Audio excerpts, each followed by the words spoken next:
making this speech without a teleprompter because the teleprompter is not working. I feel very happy to be up here with you nevertheless, and that way you speak more from the heart. I can only say that whoever's operating this teleprompter is in big trouble.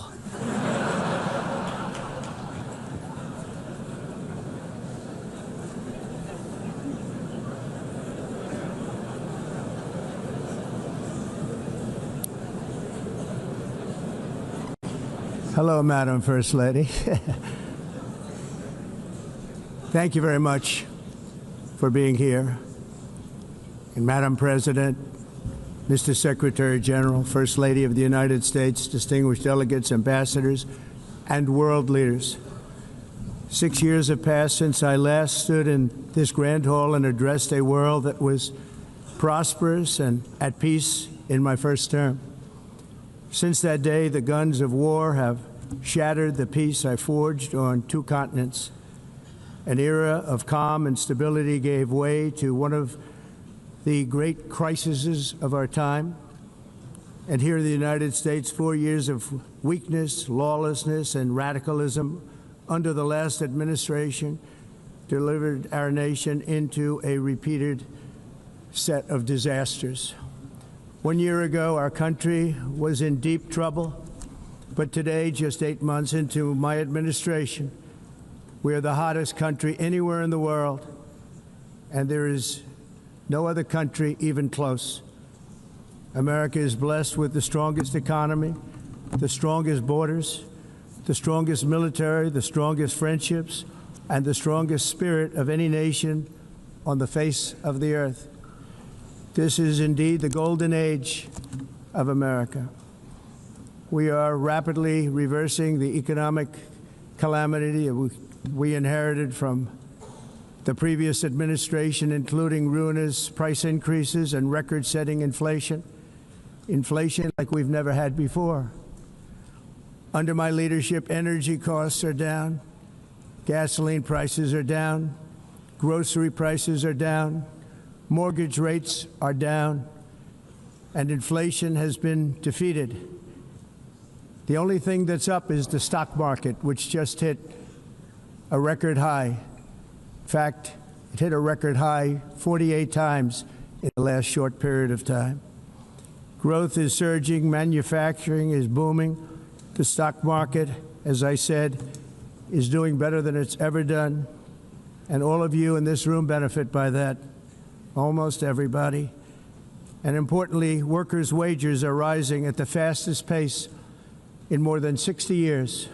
And that's what it's all about, isn't it? In 4 years of President Biden, we had less than $1 trillion of new investment into the United States. In just 8 months since I took office, we have secured commitments and money already paid for $17 trillion. Think of it, 4 years, less than $1 trillion, 8 months, much more than $17 trillion is being invested in the United States, and it's now pouring in from all parts of the world.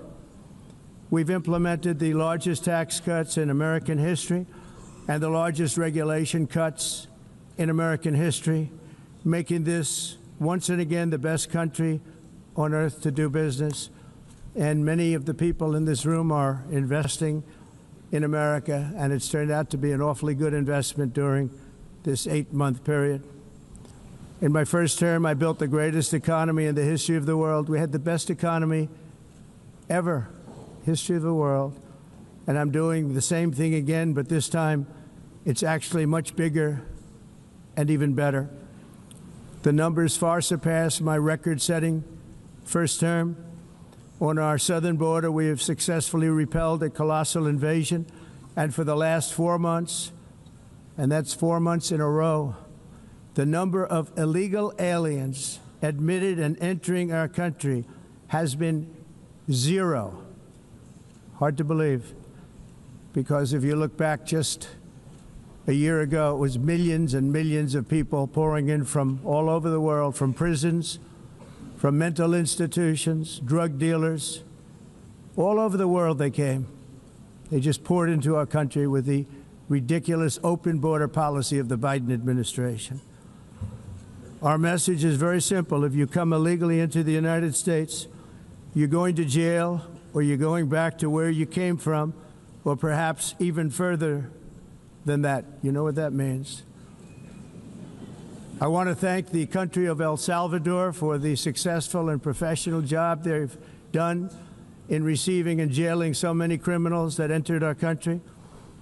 And it was under the previous administration that the number became record-setting, and they're all being taken out. You have no choice. And other countries have no choice, because other countries are in the exact same situation with immigration. It's destroying your country, and you have to do something about it. On the world stage, America is respected again like it has never been respected before. You think about 2 years ago, 3 years ago, 4 years ago, or 1 year ago, we were a laughingstock all over the world. At the NATO summit in June, virtually all NATO members formally committed to increase defense spending, at my request, from 2% to 5% of GDP, making our alliance far stronger and more powerful than it was ever before. In May, I traveled to the Middle East to visit my friends and rebuild our partnerships in the Gulf, and those valued relationships with Saudi Arabia, Qatar, and the UAE and other countries are now, I believe, closer than ever before.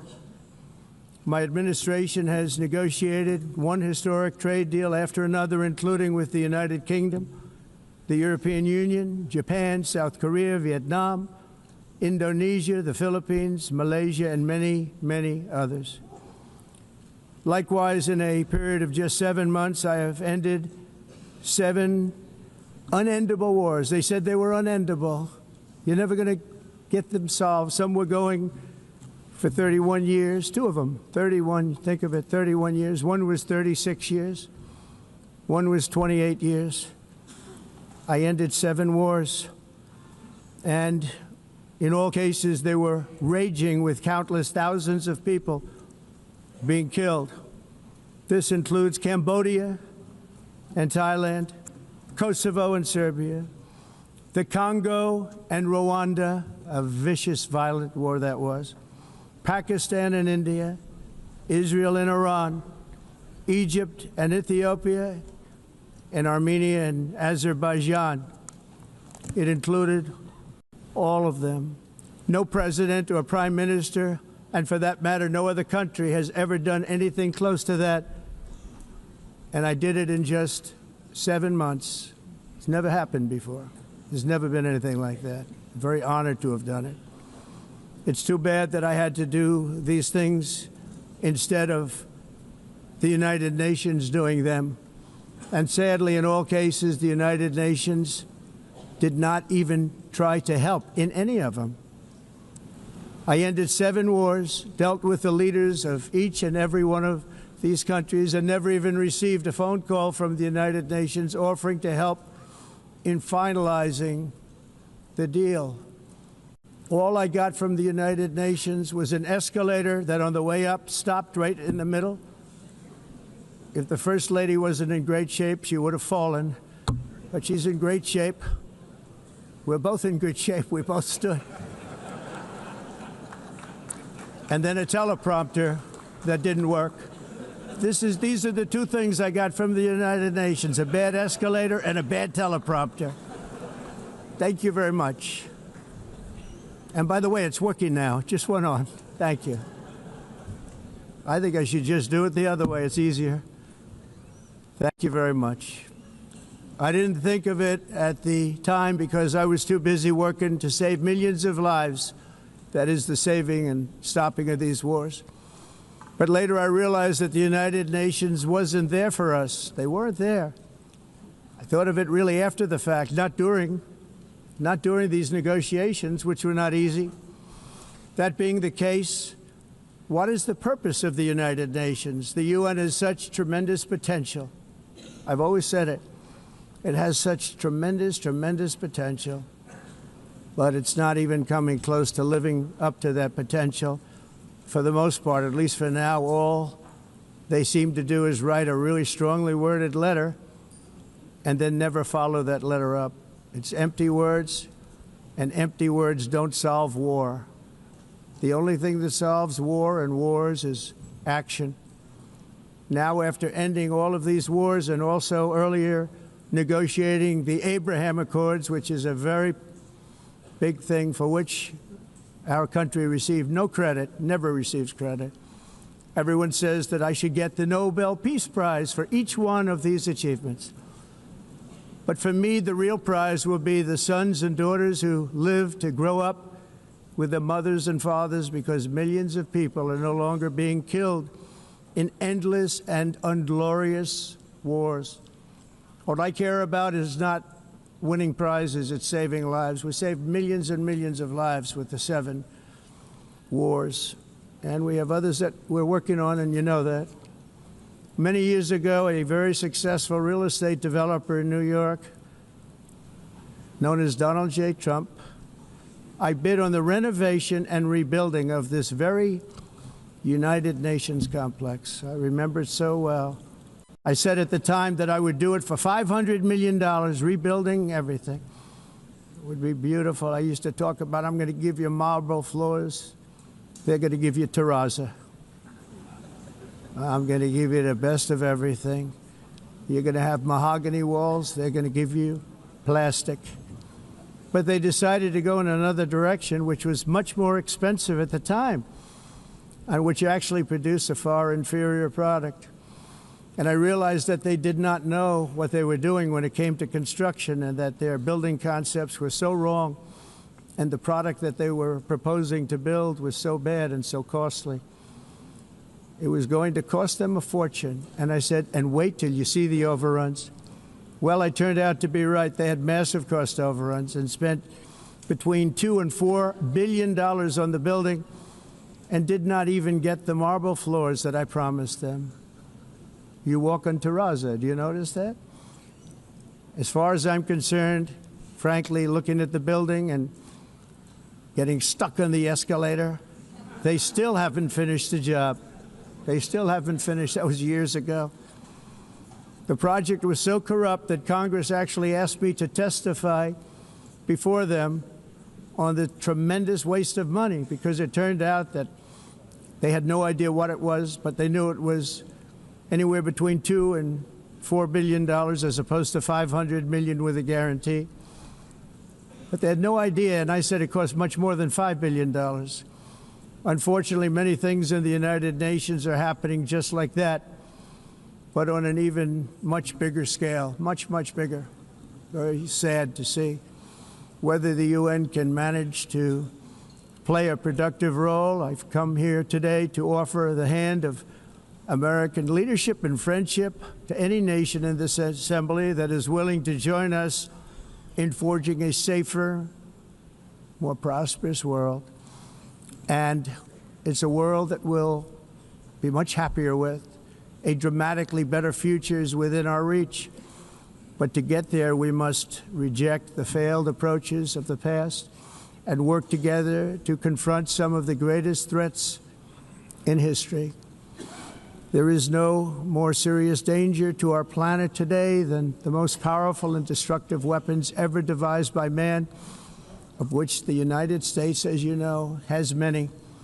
Just as I did in my first term, I've made containing these threats a top priority, starting with the nation of Iran.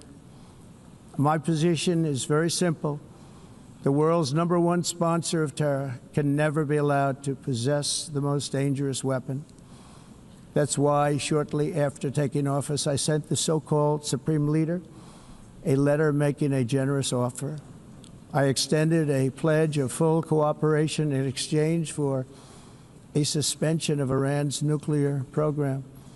The regime's answer was to continue their constant threats to their neighbors and U.S. interests throughout the region, and some great countries that are right nearby. Today, many of Iran's former military commanders, in fact, I can say almost all of them, are no longer with us. They're dead. And 3 months ago, in Operation Midnight Hammer, 7 American B-2 bombers dropped the 14 30,000-pound each bombs on Iran's key nuclear facilities, totally obliterating everything. No other country on earth could have done what we did. No other country has the equipment to do what we did. We have the greatest weapons on earth. We hate to use them. But we did something that for 22 years people wanted to do.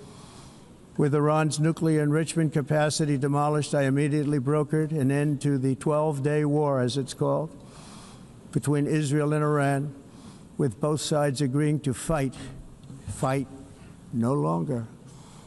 As everyone knows, I have also been deeply engaged in seeking a ceasefire in Gaza. Have to get that done. Have to get it done. Unfortunately, Hamas has repeatedly rejected reasonable offers to make peace. We can't forget October 7th, can we? Now, as if to encourage continued conflict, some of this body is seeking to unilaterally recognize a Palestinian state. The rewards would be too great for Hamas terrorists for their atrocities. This would be a reward for these horrible atrocities, including October 7th, even while they refuse to release the hostages or accept a ceasefire.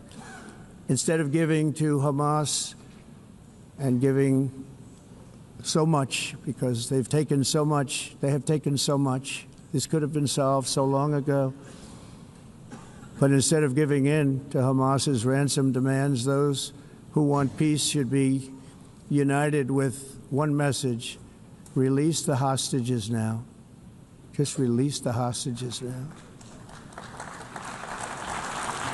Thank you.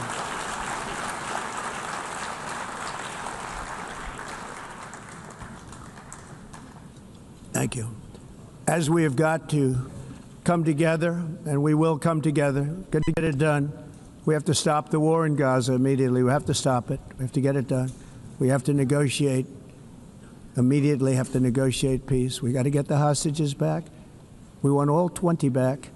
We don't want 2 and 4. As you know, I got, along with Steve Witkoff and others that helped us, Marco Rubio, we got most of them back. We were involved in all of them. But I always said the last 20 are going to be the hardest, and that's exactly what happened. We have to get them back now. We don't want to get back 2, and then another 2, and then 1, and then 3, have this process. No, we want them all back, and we want the actually 38 dead bodies back, too.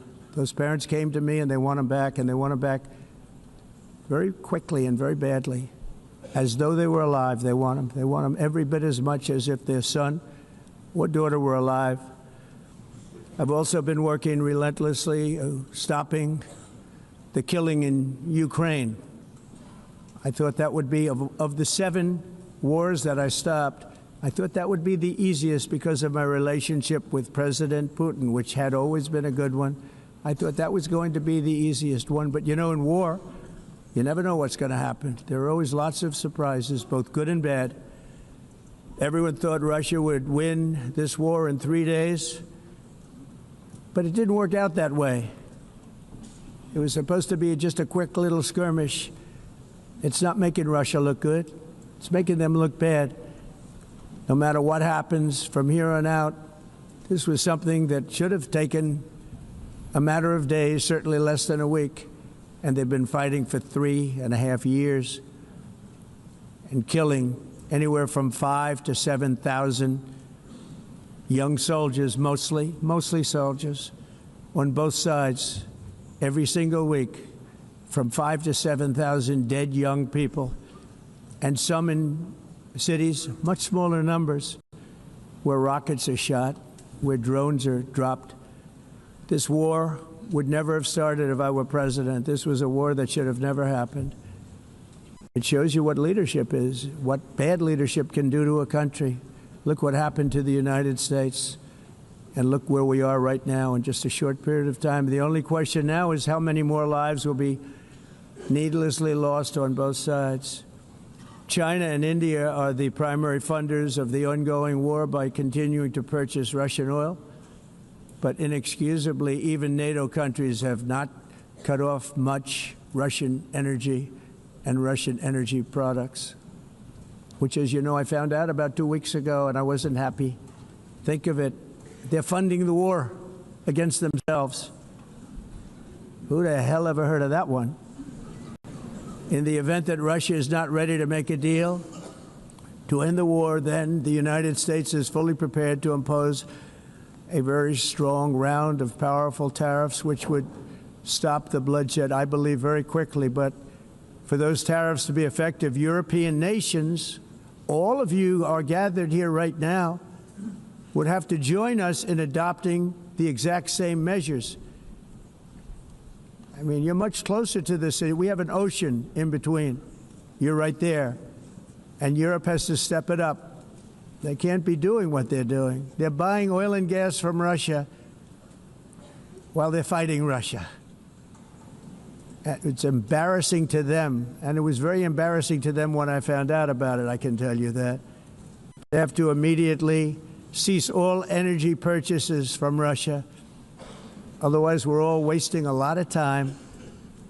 So I'm ready to discuss this. We're going to discuss it today with the European nations, all gathered here.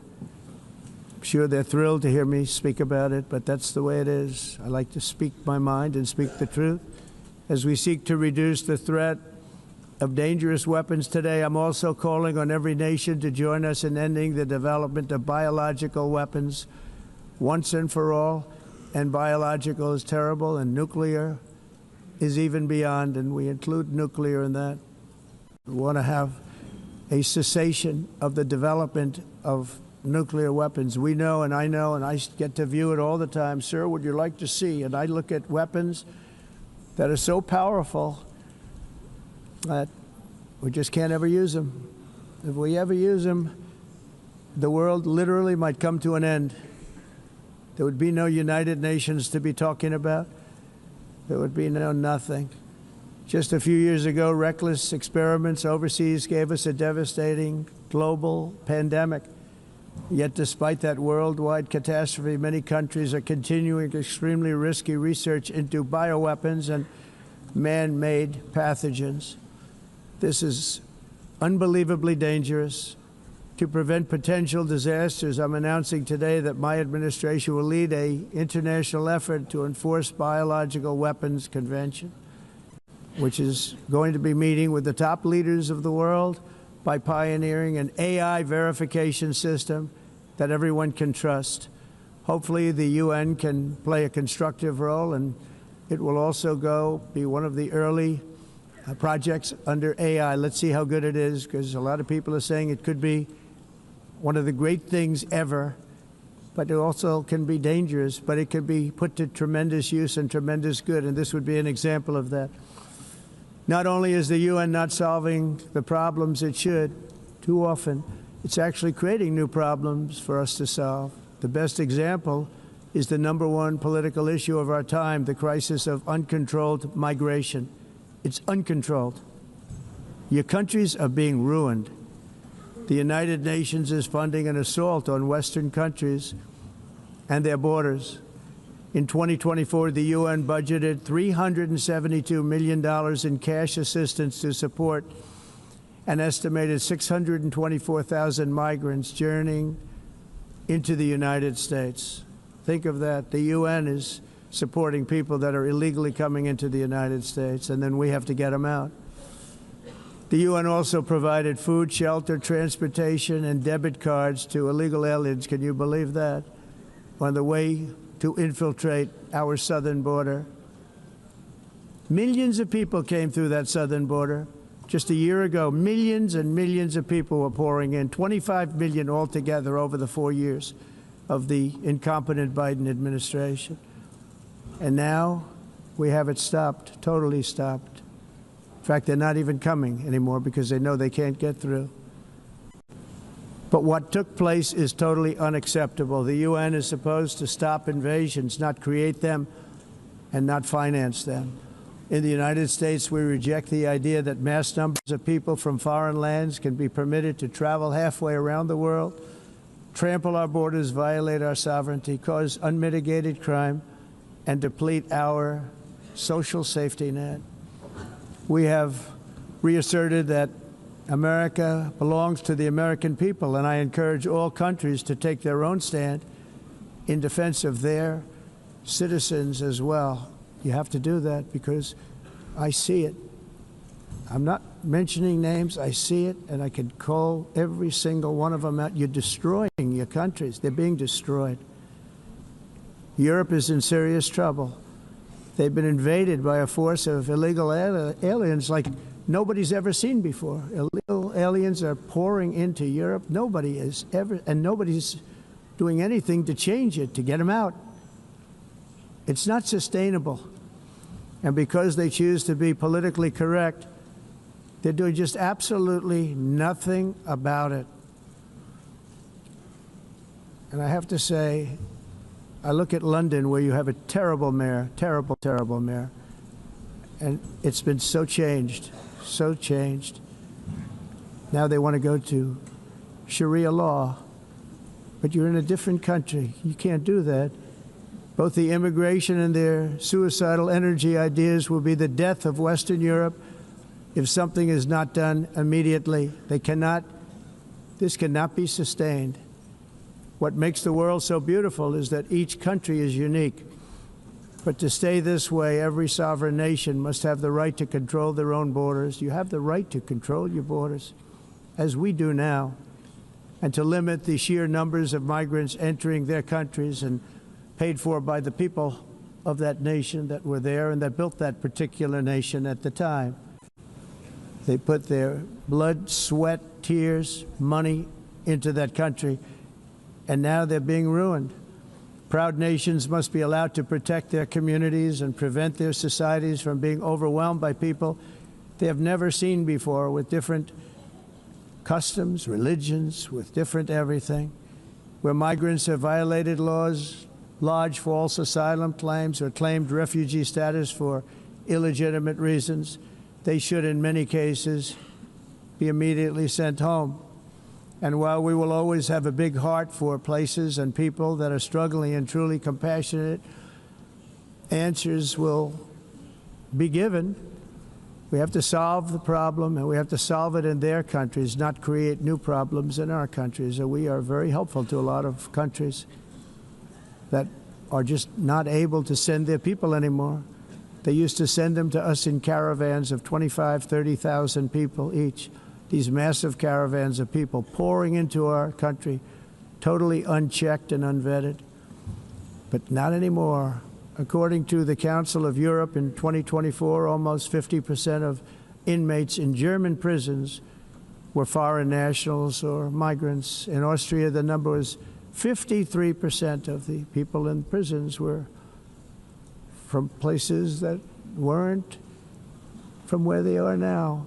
In Greece, the number was 54%, and in Switzerland, beautiful Switzerland, 72% of the people in prisons are from outside of Switzerland. When your prisons are filled with so-called asylum seekers who repaid kindness, and that's what they did, they repaid kindness with crime, it's time to end the failed experiment of open borders. You have to end it now. See, I can tell you, I'm really good at this stuff.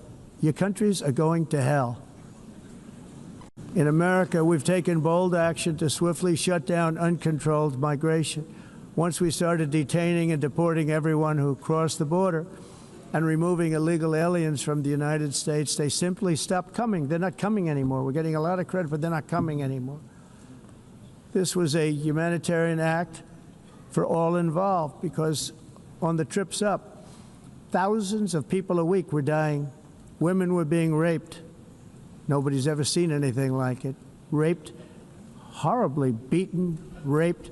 On the trip up, the journey up, it was a long walk. It was a long, arduous journey, indeed. And it was also a historic victory against human trafficking throughout the region. What we did was a victory, and we saved so many lives of people that wouldn't make the journey. That journey was loaded up with death. Loaded up with death. Dead bodies all along the roads of jungles to get up. They go through jungles, they go through areas so hot you couldn't breathe. They were dying of suffocation. Areas so hot that you couldn't breathe. Dead bodies all over. By them not coming, we're saving tremendous numbers of lives. My people have done a fantastic job in doing what they did, and the American public agrees with it. I mean, I was very proud to see this morning I have the highest poll numbers I've ever had. Part of it is because of what we've done on the border. I guess the other part is what we've done on the economy. Joe Biden's policies empowered murderous gangs, human smugglers, child traffickers, drug cartels, and prisoners from all over the world. The previous administration also lost nearly 300,000 children. Think of that. They lost more than 300,000 children, little children, who were trafficked into the United States on the Biden watch, many of whom have been raped, exploited, and abused, and sold. Sold. Nobody talks about that. The fake news doesn't write about it. With many others, young children who are missing or dead. And we found a lot of these children, and we're sending them back, and we've been sending them back to their parents. They said, nobody knows who they are. They said, where do you come from? And they'll give us a country, and we'll find out, and we'll figure it out, and we'll bring them back to their homes. And the mother and father rush to the door, and their tears in their eyes. They can't believe that they're seeing their son or daughter, their little son or daughter again. We've done almost 30,000 of them so far. Any system that results in the mass trafficking of children is inherently evil. Yet that is exactly what the globalist migration agenda has done, and it's what it's all about. In America, those days, as you know, are over. The Trump administration is working, and we are continuing to work to track down the villains that are causing this problem, and also, as I said, to get back the 30,000 we've already returned. Now I think we're going to have another. We're going to find a lot. You're not going to find all of them. 300, more than 300,000. They're lost or they're dead. They're lost or they're dead because of the animals that did this. To protect our citizens, I've also designated multiple savage drug cartels as far as and you see this, and you see it happening right before your eyes. Let's put it this way. People don't like taking big loads of drugs in boats anymore. There aren't too many boats that are traveling on the seas by Venezuela. They tend not to want to travel very quickly anymore. And we've virtually stopped drugs coming into our country by sea. We call them the water drugs. They kill hundreds of thousands of people. I've also designated multiple savage drug cartels as far as foreign terrorist organizations, along with two bloodthirsty transnational gangs, probably the worst gangs anywhere in the world, MS-13 and Tren de Aragua. Tren de Aragua is from Venezuela, by the way. Such organizations torture, maim, mutilate, and murder with impunity. They're the enemies of all humanity. And for this reason, we've recently begun using the supreme power of the United States military to destroy Venezuelan terrorists and trafficking networks led by Nicolas Maduro. To every terrorist thug smuggling poisonous drugs into the United States of America, please be warned that we will blow you out of existence. That's what we're doing. We have no choice. Can't let it happen. They're destroying. I believe we lost 300,000 people last year to drugs, 300,000. Fentanyl and other drugs. Each boat that we sink carries drugs that would kill more than 25,000 Americans. We will not let that happen. Energy is another area where the United States is now thriving like never before. We're getting rid of the falsely named renewables. By the way, they're a joke. They don't work. They're too expensive. They're not strong enough to fire up the plants that you need to make your country great. The wind doesn't blow. Those big windmills are so pathetic and so bad, so expensive to operate. Then they have to be rebuilt all the time, and they start to rust and rot. Most expensive energy ever conceived, and It's actually energy. You're supposed to make money with energy, not lose money. You lose money, the governments have to subsidize. You can't put them out without massive subsidies. And most of them are built in China, and I give China a lot of credit. They build them, but they have very few wind farms. So why is it that they build them and they send them all over the world, but they barely use them? You know what they use? Coal. They use gas. They use almost anything, but they don't like wind. But they sure as hell like selling the windmills. Europe, on the other hand, has a long way to go, with many countries being on the brink of destruction because of the green energy agenda. And I give a lot of credit to Germany. Germany was being led down a very sick path, both on immigration, by the way, and on energy. They were going green, and they were going bankrupt. And the new leadership came in, and they went back to where they were, with fossil fuel and with nuclear, which is good. It's now safe, and you can do it properly. But they went back to where they were, and they opened up a lot of different plants, energy-producing plants, and they're doing well. I give Germany a lot of credit for that. They've said this is a disaster, what's happening. They were going all green. All green is all bankrupt. That's what it represents. And it's not politically correct. I'll be very badly criticized for saying it, but I'm here to tell the truth. I don't care. It doesn't matter to me. I'm in New York City.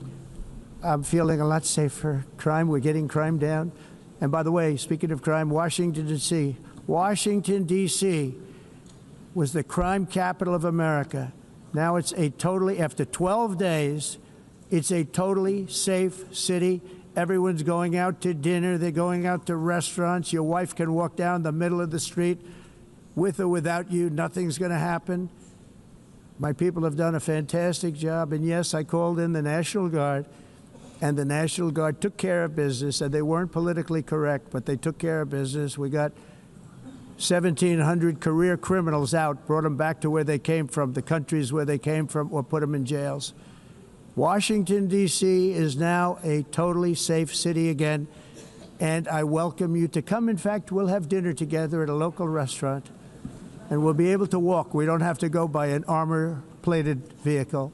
We'll walk right over there from the White House. They've given up their powerful edge, a lot of the countries that we're talking about, in oil and gas, such as essentially closing the great North Sea oil. Oh, the North Sea, I know it so well. Aberdeen was the oil capital of Europe, and there's tremendous oil that hasn't been found in the North Sea. Tremendous oil. And I was with the Prime Minister I respect and like a lot, and I said, you're sitting with the greatest asset. They essentially closed it by making it so highly taxed that no developer, no oil company can go there.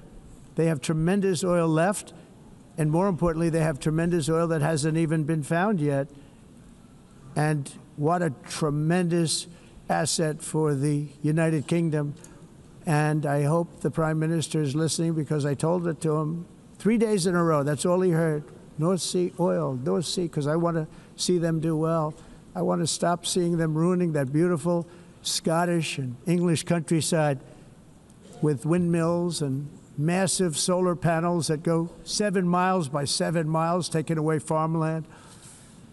But we're not letting this happen in America. In 1982, the executive director of the United Nations Environmental Program predicted that by the year 2000, climate change would cause a global catastrophe. He said that it will be irreversible, as any nuclear holocaust would be. This is what they said at the United Nations. What happened? Here we are. Another UN official stated in 1989 that within a decade, entire nations could be wiped off the map by global warming. Not happening. You know, it used to be global cooling. If you look back years ago in the 1920s and the 1930s, they said, global cooling will kill the world. We have to do something. Then they said global warming will kill the world, but then it started getting cooler, so now they could just call it climate change, because that way they can't miss.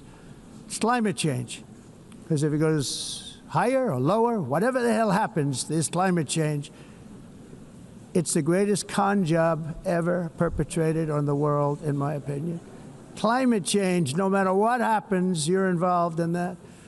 No more global warming, no more global cooling. All of these predictions made by the United Nations and many others, often for bad reasons, were wrong. They were made by stupid people that have cost their countries fortunes and given those same countries no chance for success. If you don't get away from this green scam, your country is going to fail. And I'm really good at predicting things, you know. They actually said during the campaign they had a hat, the best-selling hat. Trump was right about everything. And I don't say that in a braggadocious way, but it's true. I've been right about everything. And I'm telling you that if you don't get away from the green energy scam, your country is going to fail. And if you don't stop people that you've never seen before, that you have nothing in common with, your country is going to fail. I'm the President of the United States, but I worry about Europe. I love Europe. I love the people of Europe. And I hate to see it being devastated by energy and immigration. This double-tailed monster destroys everything in its wake, and they cannot let that happen any longer. You're doing it because you want to be nice. You want to be politically correct, and you're destroying your heritage. They must take control strongly and immediately of the unmitigated immigration disaster and the fake energy catastrophe before it's too late. The carbon footprint is a hoax made up by people with evil intentions, and they're heading down a path of total destruction. You know, the carbon footprint was a big, big thing a few years ago. I remember hearing about the carbon footprint, and then President Obama would get into Air Force One, a massive Boeing 747, and not a new one, an old one with old engines that spew everything into the atmosphere. He'd talk about the carbon footprint, we must do so. Then he'd get in and he'd fly from Washington to Hawaii to play a round of golf. And then he'd get back onto that big, beautiful plane and he'd fly back and he'd talk about, again, global warming and the carbon footprint. It's a con job. At extreme cost and expense, Europe reduced its own carbon footprint by 37%. Think of that. Congratulations, Europe. Great job. You cost yourself a lot of jobs, a lot of factories closed, but you reduced the carbon footprint by 37%. However, for all of that sacrifice and much more, it's been totally wiped out and then some by a global increase of 54%. Much of it coming from China and other countries that are thriving around China, which now produces more CO2 than all the other developed nations in the world. So all of these countries are working so hard on the carbon footprint, which is nonsense, by the way. It's nonsense. You know, it's interesting. In the United States, we have still radicalized environmentalists, and they want the factories to stop. Everything should stop. No more cows. We don't want cows anymore. I guess they want to kill all the cows. They want to do things that are just unbelievable, and you have it too. But you know, we have a border, strong, and we have a shape, and that shape doesn't just go straight up. That shape is amorphous when it comes to the atmosphere. And if we had the most clean air, and I think we do, we have very clean air. We have the cleanest air we've had in many, many years. But the problem is that other countries, like China, which has air that's a little bit rough, it blows. And no matter what you're doing down here, the air up here tends to get very dirty because it comes in from other countries where their air isn't so clean. And the environmentalists refuse to acknowledge that. Same thing with garbage. In Asia, they dump much of their garbage right into the ocean. And over about a 1 week and 2 week journey, it flows right past Los Angeles. You've seen it. Massive amounts of garbage, almost too much to do anything about, flowing past Los Angeles, past San Francisco. And then somebody will get in trouble because he dropped a cigarette on the beach. The whole thing is crazy. The primary effect of these brutal green energy policies has not been to help the environment, but to redistribute manufacturing and industrial activity from developed countries that follow the insane rules that are put down to polluting countries that break the rules and are making a fortune. They're making a fortune. European electricity bills are now 4 to 5 times more expensive than those in China, and 2 to 3 times higher than the United States. And our bills are coming way down. You probably see that our gasoline prices are way down. You know, we have an expression, drill. Nós reduzimos os custos de energia porque nós faremos, como a expressão, vamos fazer tudo isso, reduzir os custos de energia. Okay, we seem there to have a translator feed of what I think, without hyperbole, without exaggerating, I think this is the most astonishing speech Donald Trump has ever given, certainly since becoming president. We're trying to get the feedback of Donald Trump. When we have that, let's go back now. 175,000 people to heat deaths each year because the costs are so expensive you can't turn on an air conditioner. What is that all about? That's not Europe. That's not the Europe that I love and know. All in the name of pretending to stop the global warming hoax. The entire globalist concept of asking successful industrialized nations to inflict pain on themselves and radically disrupt their entire societies must be rejected completely and totally, and it must be immediate. That's why in America I withdrew from the fake Paris Climate Accord, where, by the way, America was paying so much more than every country. Others weren't paying. China didn't have to pay until 2030. Russia was given an old standard that was easy to meet, a 1990 standard. But for the United States, we're supposed to pay like $1 trillion. And I said, this is another scam. The fact is, the United States has been taken advantage of by the world for many, many years, but not any longer, as you probably noticed. I unleashed massive energy production and signed historic executive orders to hunt for oil, but we don't have to do much hunting because we have the most oil of any nation anywhere, oil and gas in the world. And if you add coal, we have the most of any nation in the world. Clean, I call it clean, beautiful coal. You can do things today with coal that you couldn't have done 10 years ago, 15 years. So I have a little standing order in the White House. Never use the word coal, only use the words clean, beautiful coal. Sounds much better, doesn't it? But we stand ready to provide any country with abundant, affordable energy supplies if you need them, when most of you do. We're proudly exporting energy all over the world. We're now the largest exporter. In the United States, we want trade and robust commerce with all nations, everybody. We want to help nations. We're going to help nations. But it must also be fair and reciprocal. The challenge with trade is much the same with climate. The countries that followed the rules, all their factories have been plundered. It's really sad to watch. They've been broken. They've been broken by countries that broke the rules. That's why the United States is now applying tariffs to other countries, and much as these tariffs were for many years applied to us, uncontrollably applied to us.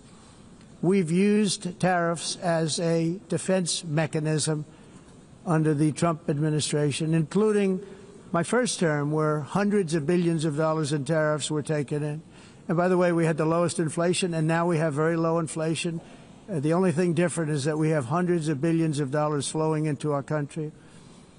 But this is how we will ensure that the system works for everyone and is sustainable into the future. We're also using tariffs to defend our sovereignty and security throughout the world, including against nations that have taken advantage of former U.S. administrations for decades, including the most corrupt, incompetent administration in history, the sleepy Joe Biden administration. Brazil now faces major tariffs in response to its unprecedented efforts to interfere in the rights and freedoms of our American citizens and others, with censorship, repression, weaponization, judicial corruption, and targeting of political critics in the United States. I have a little problem saying this because I must tell you, I was walking in and the leader of Brazil was walking out. We saw him and I saw him, he saw me, and we embraced. And then I'm saying, can you believe I'm going to be saying this in just 2 minutes? We actually agreed that we would meet next week. We didn't have much time to talk, like about 20 seconds. They were in retrospect, I'm glad I waited because this thing didn't work out too well. But we did talk. We had a good talk, and we agreed to meet next week, if that's of interest. But he seemed like a very nice man, actually. He liked me, I liked him. But if you, and I only do business with people I like. When I don't like them, I don't like them. But we had, at least for about 39 seconds, we had excellent chemistry. It's a good sign. But also in the past, Brazil, can you believe this, unfairly tariffed our nation, but now because of our tariffs, we are hitting them back, and we're hitting them back very hard. As president, I will always defend our national sovereignty and the rights of American citizens. So I'm very sorry to say this, that Brazil is doing poorly and will continue to do poorly. They can only do well when they're working with us. Without us, they will fail, just as others have failed. It's true. Next year, the United States will celebrate the 250th anniversary of our glorious independence, a testament to enduring power and American freedom and spirit. We will also be proudly hosting the 2026 FIFA World Cup, and shortly thereafter, the 2028 Olympics, which is going to be very exciting. I hope you all come. I hope that countless people from all over the globe will take part of these will be great celebrations of liberty and human achievement, and that together we all can rejoice in the miracles of history that began in July 4th, 1776, when we founded the light to all nations. And it's something really that an amazing thing came out of that date. It's called the United States of America. In honor of this momentous anniversary, I hope that all countries who find inspiration in our example will join us in renewing our commitment, values, and those values, really, that we hold so dear together. Let us defend free speech and free expression. Let us protect religious liberty, including for the most persecuted religion on the planet today. It's called Christianity. And let us safeguard our sovereignty and cherish qualities that have made each of our nations so special, incredible, and extraordinary. In closing, I just want to repeat that immigration and the high cost of so-called green renewable energy is destroying a large part of the free world and a large part of our planet. Countries that cherish freedom are fading fast because of their policies on these two subjects. You need strong borders and traditional energy sources if you are going to be great again. Whether you have come from north or south, east or west, near or far, every leader in this beautiful hall today represents a rich culture, a noble history, and a proud heritage that makes each nation majestic and unique, unlike anything else in human history or any other place on the face of the earth.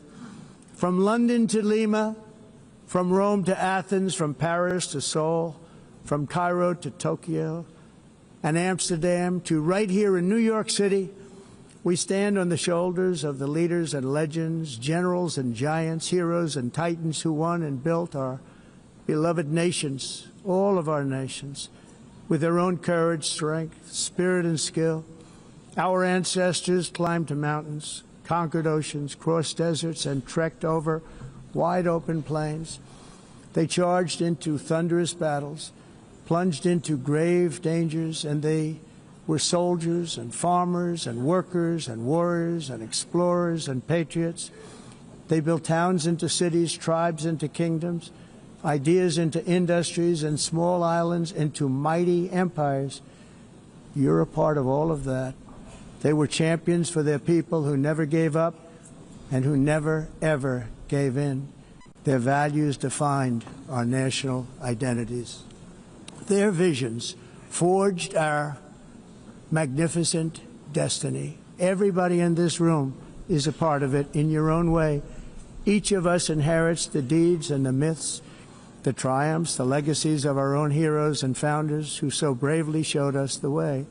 Our ancestors gave everything for homelands that they defended with pride, with sweat, with blood, with life, and with death.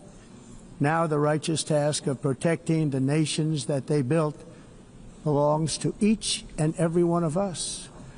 So together let us uphold our sacred duty to our people and to our citizens. Let us protect their borders, ensure their safety, preserve their cultures, treasure, and traditions, and fight, fight, fight for their precious dreams and their cherished freedoms.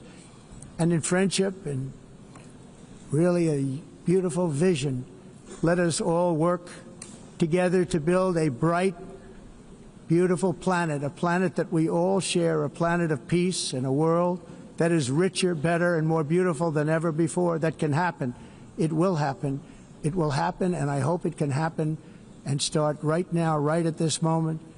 We'll turn it around. We're going to make our countries better, safer, more beautiful. We're going to take care of our people. Thank you very much. It's been an honor. God bless the nations of the world. Thank you very much. Bye. If you're tuning in to GB News here, joining me, Martin Daubney, that was, I believe, the most eviscerating speech you will probably ever hear. People will be talking about this speech for not only years, but decades to come. A lot of the delegates in that United Nations building are going to need defibrillators, ambulances. They're going to need stretchering out of there. That was a full-scale frontal assault on everything United Nations stands for. There's so much to go at. It's impossible to know where to start. I'm here with Catherine Forster, our political correspondent. Catherine, that was simply mind-blowing. Let's start with the first bombshell that Donald Trump dropped today. By the way, he was meant to be speaking for 15 minutes. He went on for an hour easily, and nobody cut him off. They'd have cut him off at their peril. What is the purpose of the United Nations?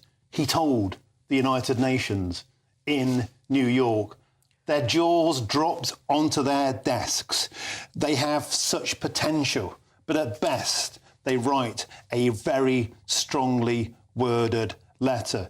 He moved on through Gaza. He moved on through the destruction of nations. Your nations are going to hell, he said, repeatedly, hammering home the message of uncontrolled immigration. And to quote him, the green energy scam are sending your countries to hell. Europe, your countries are on the verge of destruction due to uncontrolled immigration and green energy. The carbon footprint is a hoax made up by people of evil intent. It's a hoax. It's a con job. Barack Obama lectured us about carbon footprint and then got on a jet and went and played golf in Hawaii. He went through some prisoner statistics about the numbers of foreign inmates in European jails. Catherine Forster, you checked those in real time. They're entirely true. I want to round off by how he rounded off in what was, I believe, the most eviscerating hour you'll probably encounter in politics in your lifetimes. Immigration and green energy is destroying large parts of our world.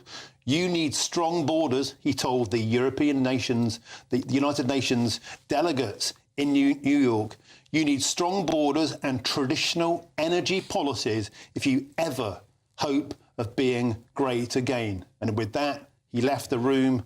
I think, Catherine Forster, he's just undermined the entire existence, the raison d'etre of the United Nations. Catherine, have you ever seen anything like that in all of your lifetime of covering politics? No, I haven't, and I think their jaws would be on the floor. I think your and my jaws were on the floor as well, because the United Nations, of course, founded after the Second World War to maintain peace and international security. That's what they are supposed to do.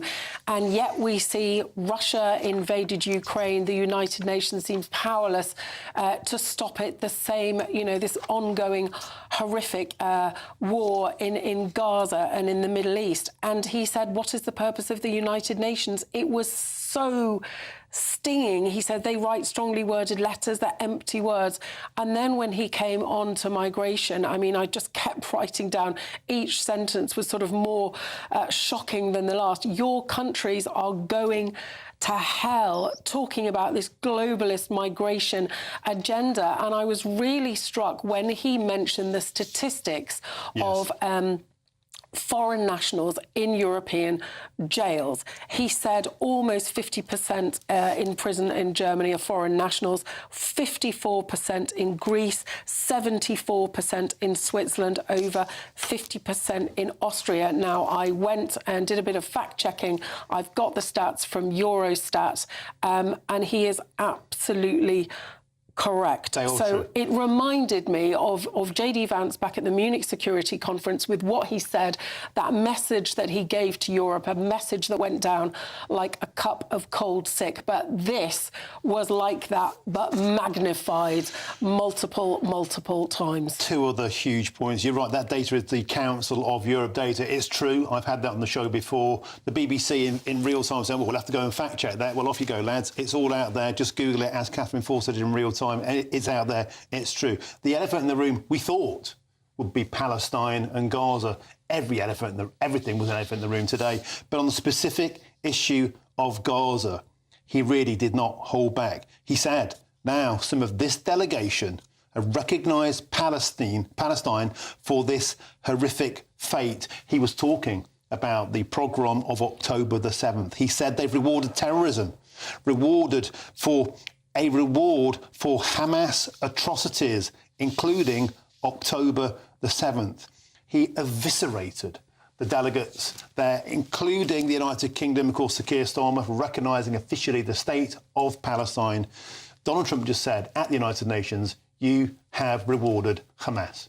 Yes. Now, we knew there was a difference of opinion last week when he stood next to the Prime Minister at Chequers and, played very nicely indeed. He said they had a difference of opinion about that. Since then, of course, not only has the United Kingdom recognised Palestine, but so has France, so has Canada, so has Australia, Portugal, Belgium. We've had a whole raft of countries doing this. Israel hitting back, saying it rewards terrorism, and now the president as well saying a reward for Hamas's atrocities, including those on October the 7th.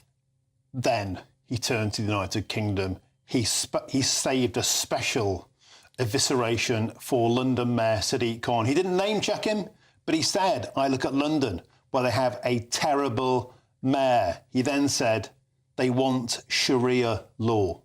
He just dropped that one in there. As a throwaway comment, he intimated that the Mayor of London wants Sharia law in London.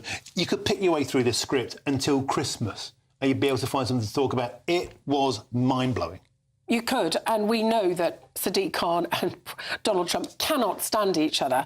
But yeah, that was a very striking comment to make about Sharia law. And he said, London is changed. The whole message was basically that the Western world is going to hell in a handcart if it doesn't get a grip of migration and it doesn't go away from the renewables. He said they're a joke, they don't work. He had a message for the Prime Minister on that. He said, I hope he's listening, North Sea oil. Now, most of the easily accessible oil in the North Sea, of course, has already been taken out. Yeah. But he is having no truck at all with wind farms. We know that this government thinks that green technology, green power is really the future. Donald Trump is having none of that at all.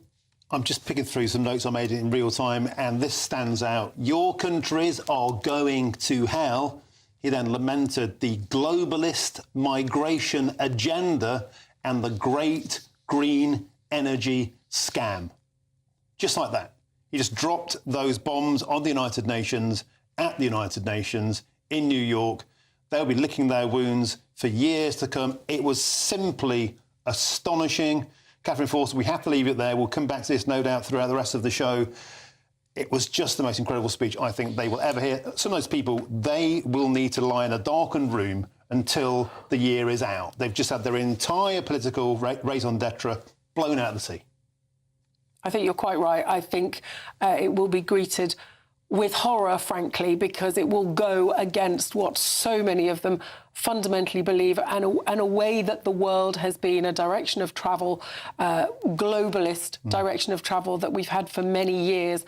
And Donald Trump is saying America has had enough, and he's basically warning other countries that you know, the serious consequences that he says are coming down the track if they don't take a leaf out of his book. Catherine Forster, just everywhere I look, there's fresh lines. You said the United Nations is meant to be solving problems, but you're actually creating them. You're paying illegal immigrants to enter the USA. You're supposed to stop invasions, not start them. Catherine Forster, we have to move on at some point, otherwise we will be here till Christmas. Excellent as ever. Now, meanwhile, down on the south coast in sunny Bournemouth, the Liberal Democrat leader, Sir Ed Davey, delivered his keynote speech at the Lib Dem conference. And let's now speak with GBNews' political editor, Chris Hope, who is there for us in Bournemouth. Chris, you were at that speech. We caught a bit of it before Donald Trump simply took over the airwaves. How many times did Sir Ed Davey mention Nigel Farage? He's obsessed with the guy. Good question. We asked him yesterday in that interview that they had on your show, Martin, whether Nigel Farage is living rent-free in the brain of Ed Davey. Well, you might think he is. He mentioned him 30 times in that speech. Donald Trump mentioned 24 times. Kevin Badenoch, the Tory leader, just once, and no mention at all of Sir Keir Starmer. He talked about Farage's Britain 10 times, Trump's America 11 times. Do you get the message? The real target of this speech here in Bournemouth wasn't really the two main parties, but a person with just 5 MPs in Parliament, Nigel Farage, and a guy who's giving a more noisy, a more dramatic speech in New York City, Donald Trump. The key takeaway of this, I think, was an attack on Nigel Farage over remarks he said in 2014. Back then, Mr Farage said that he thinks we need some proper gun licensing in our country. He said there was knee-jerk legislation on gun licensing brought in by Tony Blair's government that meant the British Olympic pistol team have to go to France to practice. He said that was crackers. He said towards the end, I think the ban on handguns is ludicrous. That quotes from 2014 have been disinterred by the Lib Dems and put front and centre of a speech by Ed Davey. Ed Davey said this moments ago.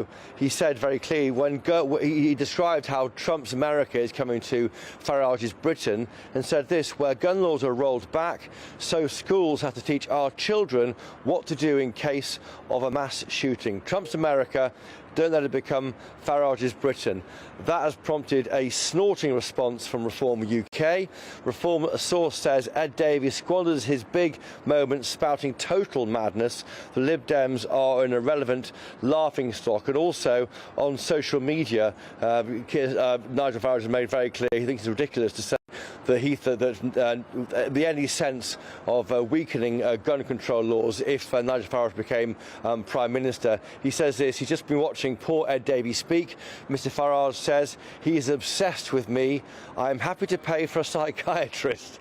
So there we have it. It's all kicking off here about remarks made by Ed Davey. When the speech ended, I jumped onto the stage and tried to find out what on earth was going through the mind of the Lib Dem leadership when this attack was made on Nigel Farage.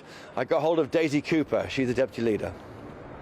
We don't want to see Trump's America become Farage's Britain. We are a bold, patriotic, positive party. We've got big ambitions for our party and the country, and we want to call out the things that Nigel Farage has called for. But the British public have had enough of the Conservatives, and they are fed up with the mistakes that the Labour government are making as well. I do not blame people in this country whatsoever for looking for alternatives, but we're saying Nigel Farage and Reform UK are not the alternative this country needs. We are a proud, patriotic alternative in this country. Anybody who believes in an open Liberal Britain should come and join the Liberal Democrats.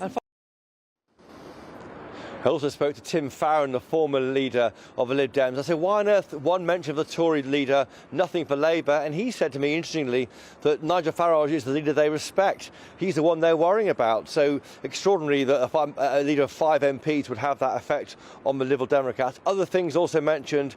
Farage is on the side of Musk, Putin, Trump. That was said. The UK must stand up to Elon Musk. There's a moral responsibility to see off Reform UK. And he appealed for disaffected One one-nation Tory voters to come over to the Lib Dems, because the implication is that the Tory party is going towards where Reform UK is. And just finally, your favourite word was mentioned. The B word came back. Martin Daubney is a former Brexit Party MEP. They want a new customs union with the European Union, of course, and they want to boost trade and put us back on the path to, guess what, the single market. Back in the EU. Back to you, Martin. Oh, Brexit, Chris, as you know, my favourite conversational topic. It is back. I find it astonishing. This is like Brexit again. It's the Project Fear Nigel Farage edition. It's going to go on for 4 years yet. Thank you, Chris Hope, for sticking around. I know you've been waiting to do a hit with us, as we've been there with Donald Trump. Superb down there, the end of the pier, down in Bournemouth. Chris Hope, thank you very much for joining us on the show. Now back to more serious matters now. An Epping migrant hotel resident who sparked nationwide protests for sexually assaulting a woman and a 14-year-old schoolgirl now faces deportation after being jailed for 12 months. Ethiopian national Hadesh Kabatu, who arrived in the UK on a small boat just days before these incidents, was found guilty of 5 offences following after a 3-day trial. Well, let's now speak with GBNews' Home and Security Editor, Mark White, who joins us now. Mark White, here we go. This was what sparked all the protests. He's been found guilty. He says he wants her to be deported. Shabana Mahmood says she wants to deport criminals of this nature. Surely that's the only sensible option. This individual should go out of the country. Yes, but there is a big question that the Home Office have not yet answered, despite me asking them this earlier today, and that is when this man has served his sentence, which, given time served and the fact that now, of course, you only ever serve 40% of your jail term, he's going to be out in early December. Now, we know that plans to deport people are often quite protracted in length.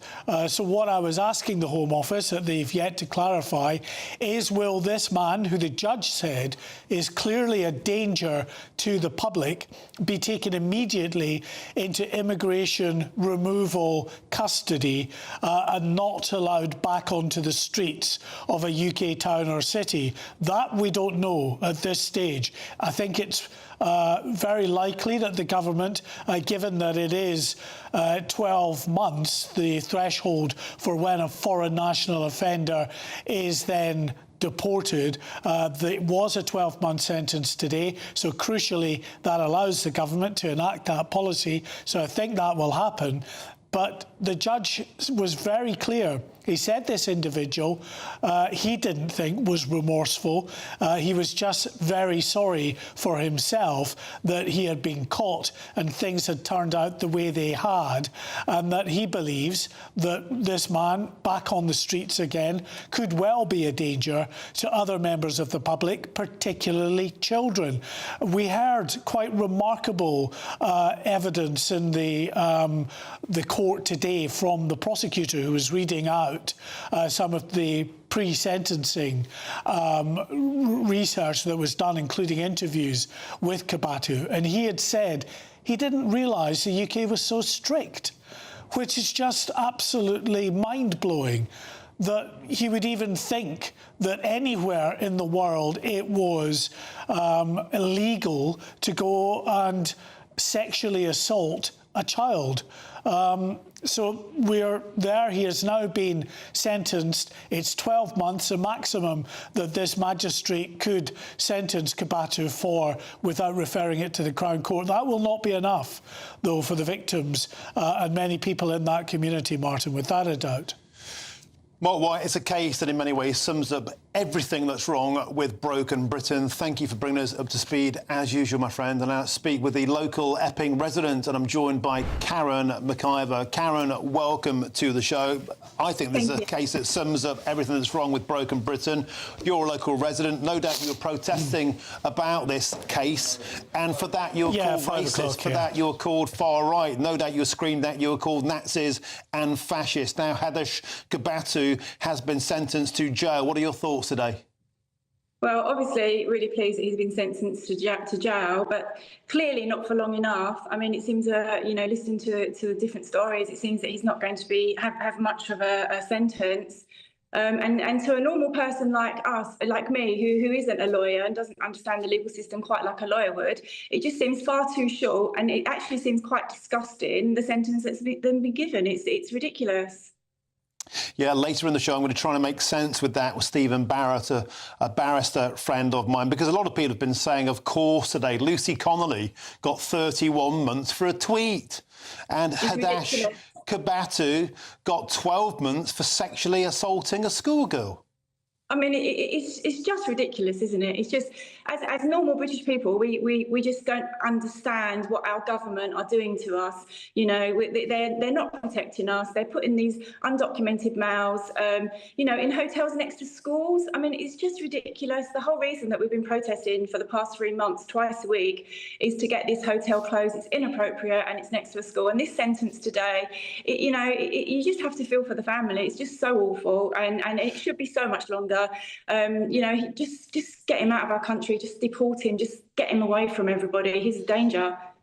You know, Karen McIver, one of the most heartbreaking aspects of this is that we found out today that the girl who's 14, I get very upset when I read things like this, as people will know, she now feels vulnerable and exposed while wearing a skirt. She's a 14-year-old girl who was sat on a park bench.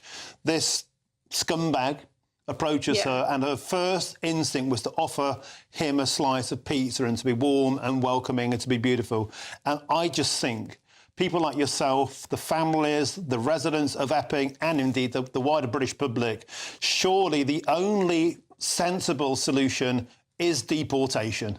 Yes, it really is. I mean, it breaks my heart, as you said, just like it does you when you read stories like that. It's just so awful. And that poor young lady, you know, she has to live with this. And he just, you know, he has a few months in prison and boom, he's off again. And it's just awful. As a mother, you know, it's just awful. We just want to put our arms around and protect everybody. And the government have done this to us. They've just dropped these people in our communities, and we have to just get on with it. Well, no, it's not going to happen. We're not going to get on with it.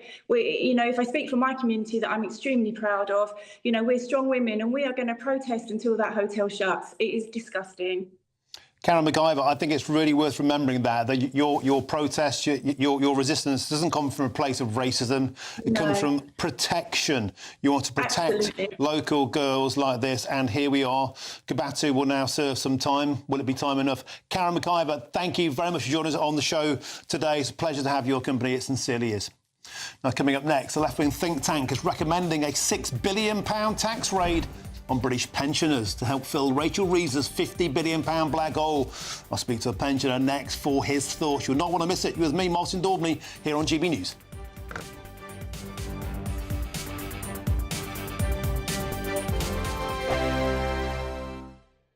Britain was once the envy of the world. But look around. A nation that no longer knows what it is or where it's going. A country that's broken. How do we fix Britain? How do we bring it back? Friday night with Matt Goodwin at 8 p.m. only on GB News. Decisions made in Washington aren't just shaping America, they're shaping Britain too. From migration to global security, from crime to health. Whatever happens in the White House today will be felt in your town or city tomorrow. That's why The Late Show is live from Washington, D.C. Cutting through the politics to show you what it all means for Britain. The Late Show live every night at midnight. Only on GB News, Britain's news channel. It's Patrick Christie's Tonight, and here we do things differently. It's explaining the absolute madness of this, doesn't it? It's explosive. I mean, this is very good. It's lively. 850. Your government sat there, Sean, and it did nothing. It's controversial. And the Middle East has been in turmoil since before I was born. It's everything you need to kickstart your evening. Everyone's had their Weetabix tonight. I love to see it. That's Patrick Christie's Tonight, weeknights from 9 p.m. Only on GB News, the People's Channel, Britain's news channel. At GB News, we love to hear from you, our loyal community.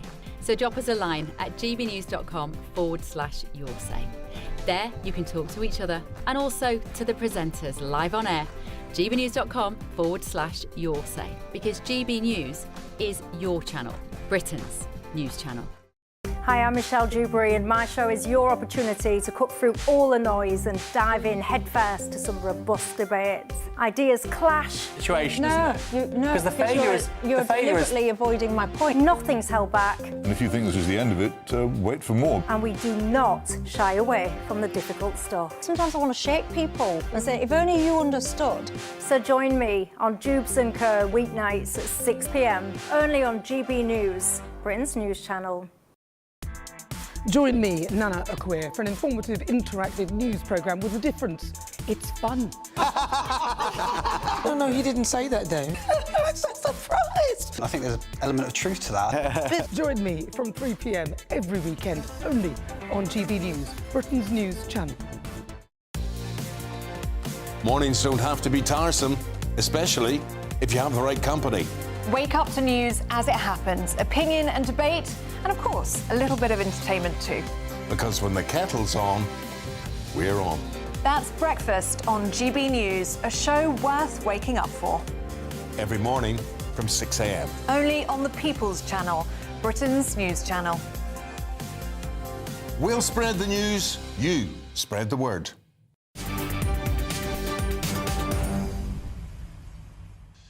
Welcome back. It's bang on 4:30 with me, Martin Daubney, here on GB News. Now, an influential left-leaning think tank, in fact, it's the Labour Party's favourite think tank, has urged the Chancellor to introduce a £6 billion tax raid on pensioners, the self-employed and landlords. The Resolution Foundation, which has close ties to senior figures in the Labour government, have suggested that Rachel Reeves should cut national insurance by 2p, but instead add it to income tax. And that is currently paid by around 8.7 million pensioners.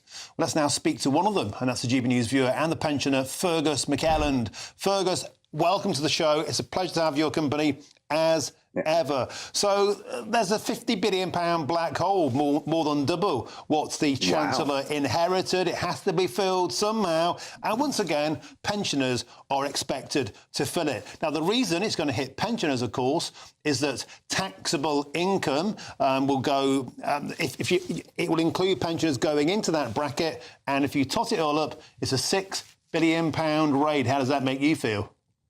Not totally happy, Martin. I'm very happy to be on the show again. Lovely.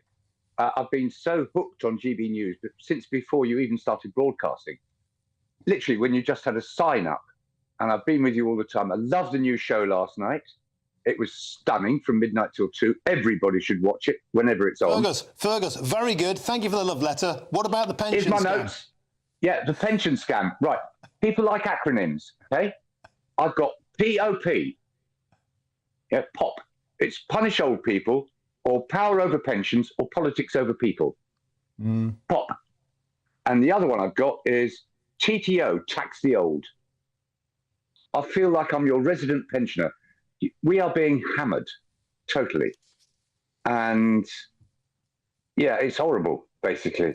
And somebody said about her, Rachel from customer service, not from accounts, and not from economics, they're wrecking the country, this lot. They really are. All right, and Fergus, it's terrifying. Fergus, let's not make it too personal against Rachel Reeves. The numbers in front of us are quiet enough. And I put it to you that when the Labour Party said there wouldn't be an impact on working people, well, you've worked all of your life. And the fruits of your labour should be yours to enjoy. And secondly, these tax hikes will also hit those who are self-employed because they don't pay NI, of course, directly, but they'll be lumped with more tax on their income. So it does hit working people. And by the way, landlords are also working people. Everything they've worked for has gone into their assets, which they now have to pay additional tax on. So aside from pensioners, Fergus, do you feel that the promise not to tax working people has simply been thrown into the wind? Well, what do they mean by working people? Apparently, it means people who only get a wage once a month. But in fact, it's everybody. People who own houses, people who rent houses, people who live in a flat like me. I started working when I was 11 because I was a child film star back then. And I was paying income tax from the age of 11. I'm now 75. So I've been paying a lot of tax over lots of years. And suddenly, it's going to be taken away from me by this government. And by the way, there was no black hole because the OBR said there wasn't a black hole of 22. Goodness me, there's one now. Fergus, working from age 11. What were you, a chimney sweep? Moving on, on a serious point, this Resolution Foundation think tank also proposes some other taxes which have slipped under the radar. I'd like to put them in front of you now. Do you occasionally like a soft drink, perhaps a bar of chocolate? Do you like going on a foreign holiday via a flight? Yeah, we all like those things. They're also going to be taxed. I put it to you, these are sin taxes. If you have the sin of enjoying a soft drink or a bar of chocolate, or if you can afford to go on a flight, they're coming for you that way too. Well, I was on Nana's show when I was on holiday in Rhodes last year, because everyone should go on all the time. You can listen, you really can listen to GB News from anywhere in the world. I know. And it's fabulous. Yeah, I love a nice bar of chocolate. I won't say what type or which flavour, but I know they do say, sorry, about Corbyn's party, Fruity Nut. Yeah, it's... Oh, well, you stole the show today already. We have to leave it there. Thank you very, very much for yours. Now, of course, Rachel Reeves has a huge amount of tax to rise. Nobody is saying that they don't have to rise taxes, but it just seems to a lot of our viewers they go after the same people all the time, and pensioners seem to be top of the pops, as Fergus McKellen there put it. Thanks for joining us, Fergus. Always a pleasure. Loads more still to come between now and 5 o'clock, including a stark warning from the Conservatives over the planned changes to the definition of Islamophobia. Will it give cover to grooming gangs? That's next with me, Martin Daubney, on GB News. Hello again, I'm here with your GB News weather forecast from the Met Office. Now, there will be a few showery bursts at times through this week, but on the whole, it's a largely dry picture, all because of an area of high pressure that's sitting across the UK. It is gradually going to shift away towards the east, but it's going to take quite a while to do so. So for many, it's just looking dry through this week, and that's the theme through the end of today, although across parts of East Anglia, Kent maybe, there are some showery bursts to come and some blustery winds here. Also worth bearing in mind, a weak front is pushing in from the east. That's going to bring some cloud and a few spots of rain across northern England, perhaps the Midlands overnight, but elsewhere looking largely dry with clear skies and with generally light winds. Again, we're going to see our temperatures dropping, so a touch of frost possible in a few spots. And even if you don't get a frost, it is going to be a fresh start to the day tomorrow morning. So quite chilly, but also quite sunny across much of Scotland first thing tomorrow, just away from the far east and southeast. A bit more cloud and a few spots of rain here. Largely dry and bright across Northern Ireland first thing, but cloudier and a little bit damp across northern England. Elsewhere across the rest of England and Wales, a few spots of rain perhaps where there's any thick cloud around, but on the whole it's a dry morning with some decent sunshine on offer as well. As we go through into the afternoon, most of the rain will fizzle out, not that there will be a huge amount anyway, but we are going to see a bit more cloud bubbling up at times. That being said, there will still be some decent sunny breaks in between any cloud that develops, and the sunshine's pretty important. If you get any sunshine, it should feel relatively warm, but if you are stuck under the cloud, a fresher feel to things because temperatures are a little bit below average for the time of year. Most of the cloud will actually fizzle out as we go through later on into the evening and overnight, so another chilly night to come Wednesday into Thursday, but more fine weather as we go through the end of the week. It's not really until the weekend when we're likely to see a bit of rain pushing through. Bye-bye.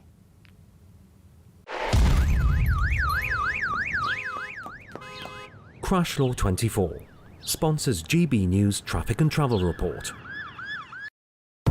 Good afternoon. This is the latest AI travel news from gbnews.com. Motorists on the M74 should be cautious due to a northbound collision at Crawford. Lane closures affect Middlesbrough's A174 westbound due to a breakdown. In Bolton, the M61 northbound exit at Junction 3 has a lane shut.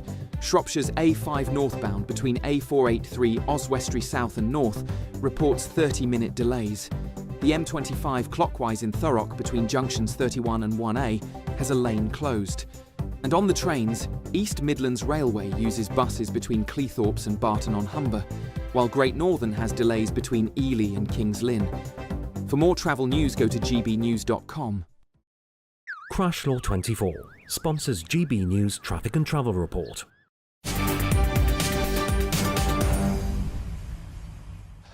Welcome back. It's 4:38. You're with me, Martin Daubney, here on GB News. Now, the Conservatives have sent out warnings that grooming gangs, rape gangs, will be able to carry out their crimes with impunity if a new definition of Islamophobia goes ahead. Now, the Shadows Equality Minister, Claire Coutinho, has said that the definition risks intensifying the culture of censorship by by creating a special status for one group over others, and also said the Labour was only making these changes for political reasons. Well, I'm now delighted to say I'm joined in the studio in Westminster by the Shadow Minister for Equalities, Claire Coutinho. Welcome to the studio. A pleasure to have you. Many people on this show will completely agree with what you're saying. There are grave concerns, from survivors themselves, from campaigners such as Maggie Oliver, from the Free Speech Union. This could give cover to the bad guys. Well, absolutely. And I think the definition of Islamophobia that the government is working on is incredibly dangerous. And the reason is this. We already have a culture of censorship within our institutions. This is for use within, for example, the NHS, policing, schools, councils. And already we know that they are self-censoring. And we saw that in the case of the grooming gangs. In fact, Louise Casey found that people did not speak up because they were frightened of being called racist. For decades. And this is going to make it worse. And we know why they're doing it. They've got an electoral threat from the Muslim vote, and they've been looking down the list of asks, and I'm guessing that they think this one is cost-free. But it's not cost-free to clamp down on free speech within our institutions. It's not going to help anyone if those institutions are more unable to tackle difficult issues, and it's not going to help the Muslim community because it will just breed resentment in society if you try and give one group special status over others. A lot of people are concerned that this is a de facto backdoor to a soft blasphemy law, where special dispensation is given to one group of people. That's not democratic, it's not fair, but you think it could actually have malicious intent. Yes, and I mean, exactly, that's right. We are not a country that believes in blasphemy laws. No religion should be above criticism. We're a free society, and that means we are free to criticise each other, and I think that is incredibly important. But also, more than that, we are a country that's built on common law. We have to all be equal before the law. And actually, what we saw just this week is that Casey has said that this definition could mean that some of those guys who are criminals could be using this definition within the police system to try and object to them investigating their crimes. So I do think it is a very dangerous thing to pursue, and Labour will be best off scrapping it. In fact, some of the phraseology that has been used historically and presently around grooming gangs, such as Pakistani grooming gangs, this definition in itself has said would be Islamophobic. Well, this is the point. In 2018, there was a group of radical activists who came up with a definition which specifically said that talking about the grooming gangs, just talking about the grooming gangs, was an example of anti-Muslim racism. Now, that definition, which was criticised by counter-terror experts, it was criticised by free speech campaigners, it was criticised by anti-Muslim hate campaigners, that was adopted by the Labour Party when they were in opposition. And Steve Reid, who was then Shadow Secretary for Communities, wrote to local councils and urged them to adopt it anyway. And actually, one of the things I've written to him about today is that some of those councils were areas where grooming gangs operated. So he'd urged them to adopt a definition which said talking about the grooming gangs was racist. And in fact, what you saw in many of those councils is that they didn't address the issue because they were so frightened. Claire, are you saying that this Islamophobia definition is, in a sense, an appeasement to some people in the Muslim community, and in trying to appease them to win their votes, one of the prices that could be paid is to give cover to potential grooming gang, to rapists? Well, this is what we saw at the last election, that there is now an organised group of people behind a front called the Muslim Vote, which has a list of demands that Labour are obviously trying to work their way through. We saw just this week that they recognised the state of Palestine. That was on the list. The Islamophobia definition, that's on the list too. And the argument that I have made is that this actually doesn't serve the Muslim community. All it is going to do is breed resentment. People don't want to have one group in society that has special privileges. We all have to be equal before the law, whether that is for penalty or whether that is for protection. And that's why I think this work is so incredibly damaging to the fundamental principles that we base our society on in Britain. Powerful words, and thank you very much for coming to see us today in the studio here at Westminster GBNews. Thank you very much. Claire Coutinho, of course, the Shadow Equalities Minister. Thanks for your time. Much appreciated. It's time now for our latest Great British giveaway now, and it's our biggest prize to date, worth over 104 grand. That includes a 4-berth motorhome worth over £74,000 and £30,000 in tax-free cash on top. Here's the details. Get stuck in.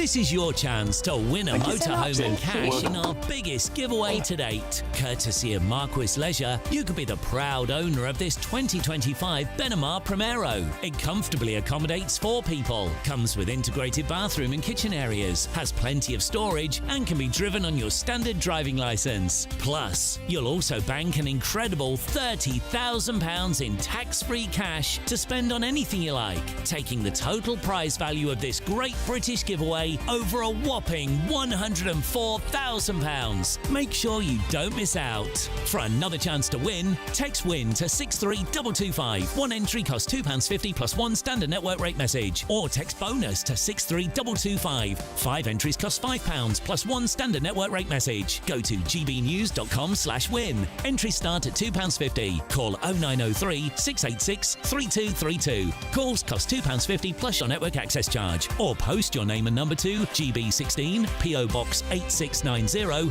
Derby DE1 9TT. UK only. Entrants must be 18 or over. Blinds close at 4 p.m. on the 31st of October. The winner will be contacted live on GB News, week commencing 10th November. Please check the closing time if listening or watching on demand. Good luck.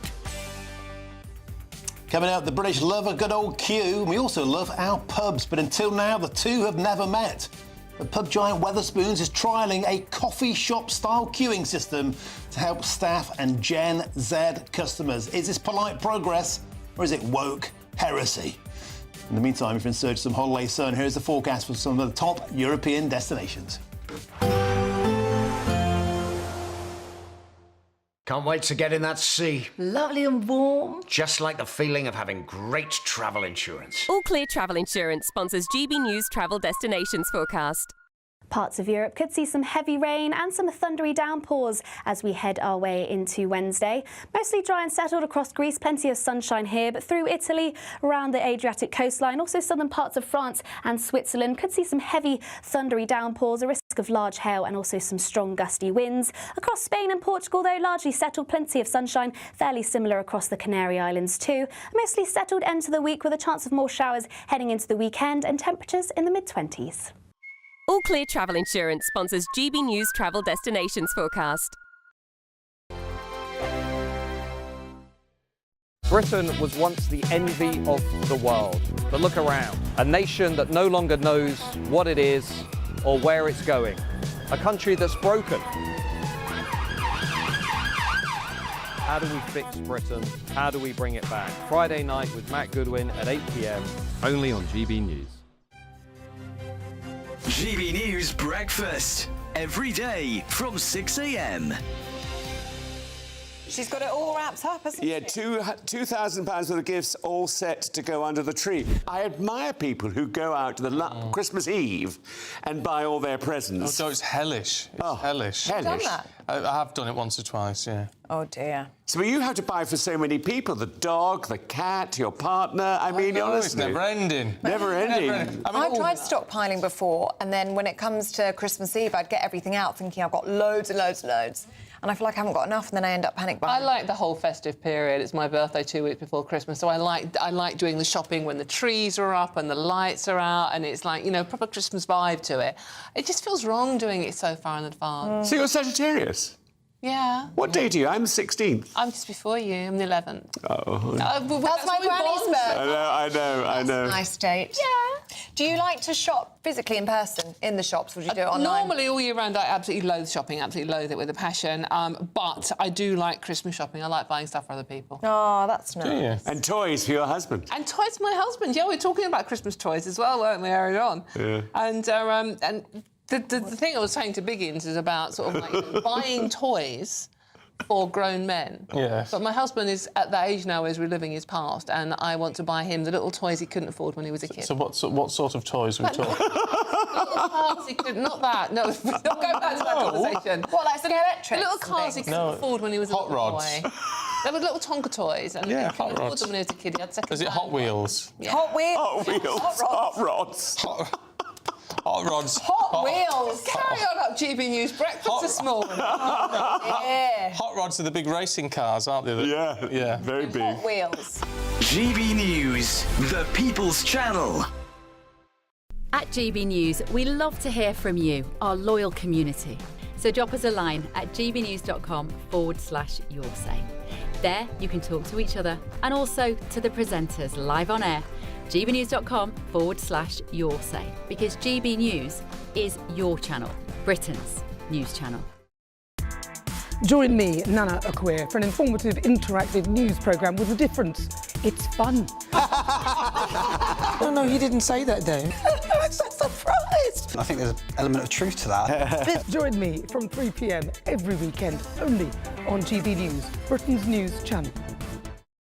Hi, I'm Michelle Dewberry, and my show is your opportunity to cut through all the noise and dive in headfirst to some robust debates. Ideas clash. Situation, Because the failure is... You're deliberately avoiding my point. Nothing's held back. And if you think this is the end of it, wait for more. And we do not shy away from the difficult stuff. Sometimes I want to shake people and say, if only you understood. So join me on Dubes & Co. weeknights at 6 p.m, only on GB News, Britain's news channel.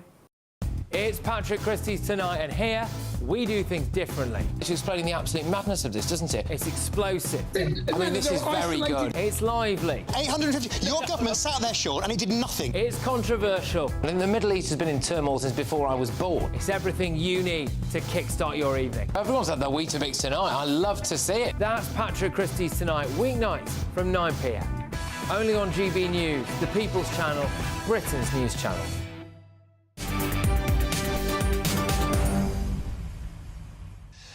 Welcome back. It's 10 to 5 with me, Martin Daubney, here on GB News. Now, Wetherspoons has swapped the usual bar hustle for an orderly single-file queue, and it's massively divided opinion.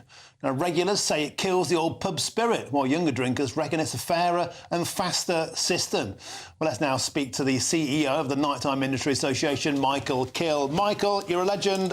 You've been superb all the way since lockdowns, all the way through. Huge fan of your work. But what I'm not a huge fan of is queuing in pubs.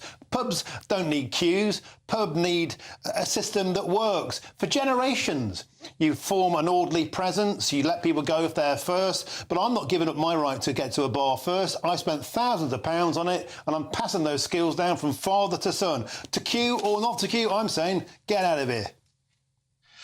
Well, it's an interesting perspective, and definitely from a pilot scheme, it must be driven off the back of some frustrations in terms of customer experience. As you quite rightly say, good bar staff will do this naturally. It's an inherent skill. It's something that they know, they manage and understand who was first, who was second, third, fourth, etc. But there must be a reason for them piloting this. And when you look at high volume environments, that becomes intensely challenging. So you can see why they're trialing it, but as you can also see, you can see where there are frustrations given that inherent position. So I think the challenge that we have at the moment is let's see how the pilot sort of pans out. But traditionally, good bar staff are fantastic at being able to manage those queues and understanding those people in front of them.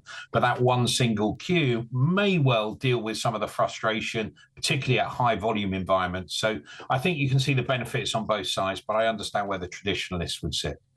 Michael, spoken like a true politician, but I put it to you. I don't mind queuing for a bus, and I don't like pushing in. And if people push in, I tell them to get to the back of the queue. I'll queue for a coffee. I'm not queuing at a bar. I'm sorry, mate. You know, there's a system that's worked for generations. If you're polite, if you're civil, and you have good bar staff, it works. Why meddle with a winning formula? Well, it's interesting. The pub has that charisma, that ability for people to sort of call on that member of bar staff or try and sort of that's just part of the hoi polloi of when you're out and about and you're socially drinking or socially enjoying those sort of cultural environments. So I hear what you're saying, but I also understand that when you're talking about a bar that's 5 or 6 deep, some people out there would ask for a little bit of control over it. And I think I can understand why they're trying to control it, but I think those single queue lines will cause some issues. They do it in football stadiums and do it very well, but that's managed slightly differently. When you talk about a pub, I think it's going to present some challenges as effectively it's going to present some solutions. So I'm with you. I do have that feeling that a pub should be part of that experience, but in the same respect, when you're talking about thousands of people and trying to satisfy as many customers as possible, I think that's where the challenge lies, and that's why they're testing the parameters on it. Michael, I put it to you that regulars, frequent flyers, deserve to not queue. I spend a huge amount of time, resources, effort, and dare I say, money going to my local pubs. And when I walk through the door, they start pouring away before they start doing this before I even get to the bar. And I think I've earned that right as a free Englishman. Well, the one thing that I love about going to the pub is one that many of these local pubs, particularly rural pubs, they know your name, they know your drink. That's what gives it character. But you also have to recognise that when you go to a city centre pub, you've got things like apps and things like that allow you to order ahead and have things delivered at tables. So the dynamic in those high volume pubs and environments has changed. But I do understand the traditionalist in it. And yes, it feels odd somewhat to stand in an aligned queue to go up, given the fact that we've all experienced things differently, and it kind of takes that edge of personality away from it and that personal touch. But I can see, as you say, that the difference is in some of those environments, or Wetherspoon's high volume environment we've got to consider. Michael Gill, we have to leave it there. You're superb as ever. Thanks for joining us today on GB News. Now, coming up next, an Ethiopian illegal immigrant who sexually assaulted a 14-year-old schoolgirl has been sentenced to just 12 months in prison. More reaction on this next with me, Martin Daubney, here on GB News.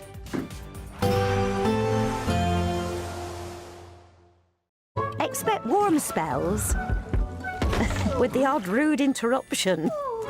Box Boiler sponsors the weather on GB News. Hello again, I'm here with your GB News weather forecast from the Met Office. Now, there will be a few showery bursts at times through this week, but on the whole, it's a largely dry picture, all because of an area of high pressure that's sitting across the UK. It is gradually going to shift away towards the east, but it's going to take quite a while to do so. So for many, it's just looking dry through this week, and that's the theme through the end of today, although across parts of East Anglia, Kent maybe, there are some showery bursts to come and some blustery winds here. Also worth bearing in mind, a weak front is pushing in from the east. That's going to bring some cloud and a few spots of rain across northern England, perhaps the Midlands overnight, but elsewhere looking largely dry with clear skies and with generally light winds. Again, we're going to see our temperatures dropping, so a touch of frost possible in a few spots. And even if you don't get a frost, it is going to be a fresh start to the day tomorrow morning. So quite chilly, but also quite sunny across much of Scotland first thing tomorrow, just away from the far east and southeast. A bit more cloud and a few spots of rain here. Largely dry and bright across Northern Ireland first thing, but cloudier and a little bit damp across northern England. Elsewhere across the rest of England and Wales, a few spots of rain perhaps where there's any thick cloud around, but on the whole it's a dry morning with some decent sunshine on offer as well. As we go through into the afternoon, most of the rain will fizzle out, not that there will be a huge amount anyway, but we are going to see a bit more cloud bubbling up at times. That being said, there will still be some decent sunny breaks in between any cloud that develops, and the sunshine's pretty important. If you get any sunshine, it should feel relatively warm, but if you are stuck under the cloud, a fresher feel to things because temperatures are a little bit below average for the time of year. Most of the cloud will actually fizzle out as we go through later on into the evening and overnight, so another chilly night to come Wednesday into Thursday, but more fine weather as we go through the end of the week. It's not really until the weekend when we're likely to see a bit of rain pushing through. Bye-bye. Expect warm spells with the odd rude interruption. Box Boiler sponsors the weather on GB News.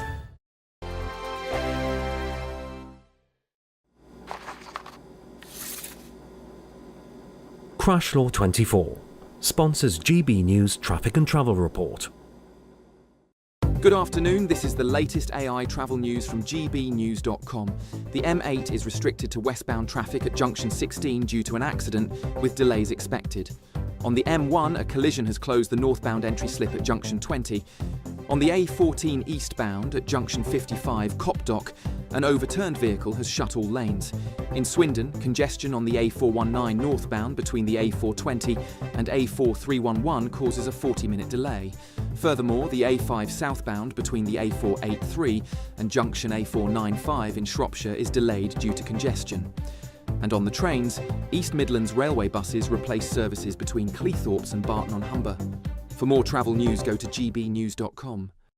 Crash Law 24 sponsors GB News Traffic and Travel Report.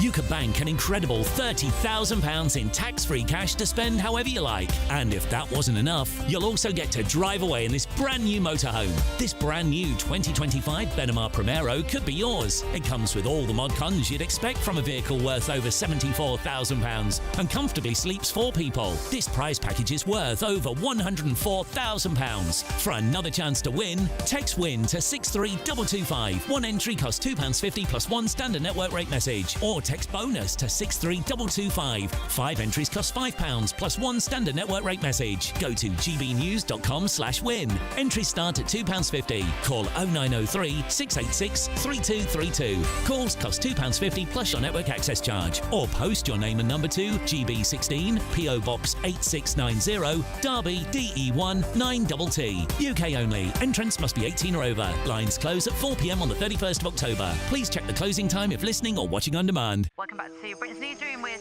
Andrew and Beth. Hello everyone, Patrick Christie's here. I'm Michelle Duke, Britain's News Channel. Access the stories that matter to you. Take the GB News family with you on any device.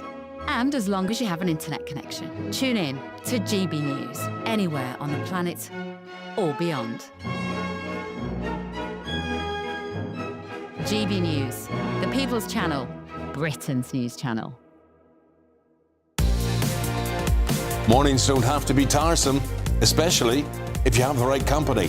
Wake up to news as it happens, opinion and debate, and of course, a little bit of entertainment too. Because when the kettle's on, we're on. That's Breakfast on GB News, a show worth waking up for. Every morning from 6 a.m. Only on the People's Channel, Britain's News Channel. We'll spread the news, you spread the word. The Martin Daubney Show here on GB News, broadcasting live across the UK with all the very latest news, debate and analysis all the way until 6 o'clock. Here's what's coming up on today's action-packed show. It's time to end the failed experiment of open borders. You have to end it now. Let's see, I can tell you. I'm really good at this stuff. Your countries are going to hell. It was an astonishing speech at the UN. Donald Trump did not spare the UN at all. US President Donald Trump has told European leaders their countries are going to hell because of unchecked immigration during an extraordinary attack during a speech at the United Nations in New York City. We'll have full reaction to this throughout the rest of the show. And back in Britain, an Ethiopian illegal immigrant who sexually assaulted a 14-year-old girl has been sentenced to just 12 months in prison, with others getting more for social media posts. Once again, the public is calling this two-tier justice. But is that a fair analysis? And should foreign sex offenders like Hadesh Kabatu be automatically deported? And a left-wing think tank is recommending a £6 billion tax raid on pensioners to help fill Rachel Reeves' £50 billion black hole. On today's show, I'll also reveal an exclusive poll that reveals the heartbreaking number of British pensioners who are living fear of Labour's November budget. And the British love to queue, and we also love our boozers. But until now, the two have never met. But the pub giant Wetherspoons is trialling a so-called coffee shop-style queuing system to help staff and Gen Z customers. Is this polite? Is it progress? Or is it woke heresy? And that's all coming up in your next hour.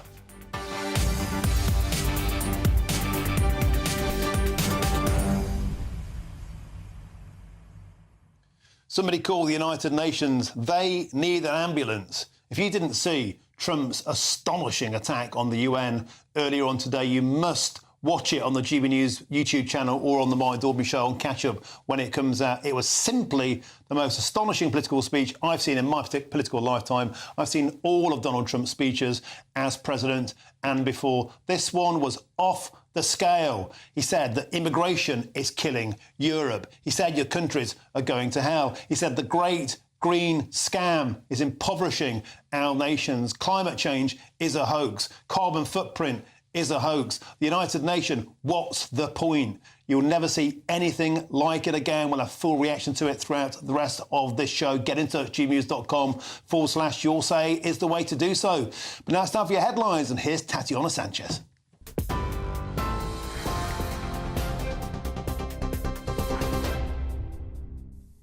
Martin, thank you very much. The top stories. Donald Trump has told the UN General Assembly that the US is in its golden age. The US president returned today for the first time since 2020, outlining his vision for the world. The US president accused globalist institutions of eroding the world order. Mr. Trump also hit back at countries recognising Palestinian statehood, reinstating that recognising it as such would be a reward for the terrible atrocities Hamas has committed, as he told the terror group to release the hostages now. Unfortunately, Hamas has repeatedly rejected reasonable offers to make peace. We can't forget October 7th, can we? Now, as if to encourage continued conflict, some of this body is seeking to unilaterally recognize a Palestinian state. The rewards would be too great for Hamas terrorists for their atrocities. This would be a reward for these horrible atrocities, including October 7th, even while they refuse to release the hostages or accept a ceasefire. It comes after Foreign Secretary Yvette Cooper spoke at the UN, confirming that Britain now recognises Palestinian statehood, warning the two-state solution is in profound peril. I stand before you today beneath the emblem of the United Nations to confirm the historic decision of the British government to recognise the State of Palestine. In other news today, Sir Ed Davey told the Lib Dem conference today not to let Nigel Farage turn the UK into Donald Trump's America. He said the Lib Dems want to transform our economy, our public services and our politics before pivoting to say Nigel Farage wants to change the UK away from the country we love and towards Trump's America.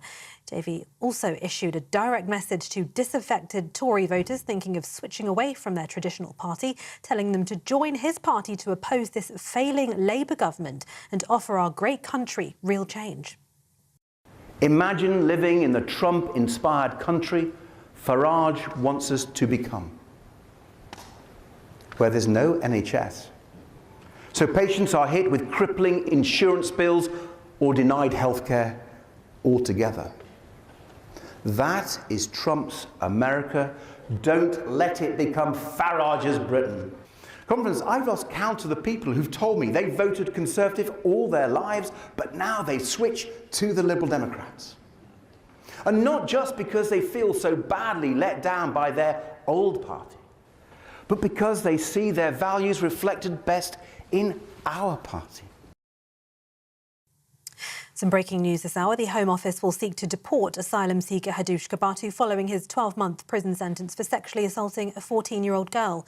The court heard how the Ethiopian national tried to kiss the girl, put his hand on her thigh and told her he wanted to have a baby with her. He also harassed 2 other teenagers and another woman.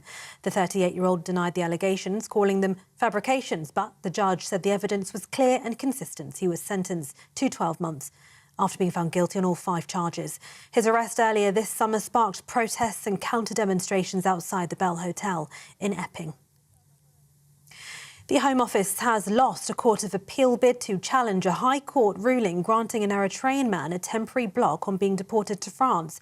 The ruling will be a blow to ministers who'd been hoping to make headway with their one-in, one-out migrant returns deal with France. Under the deal, the UK can send back any migrant who crosses the Channel illegally in return for accepting the same number of migrants in France who have a valid asylum claim here. However, only 4 people have been deported under the scheme so far, including one Afghan individual who was deported to France this afternoon.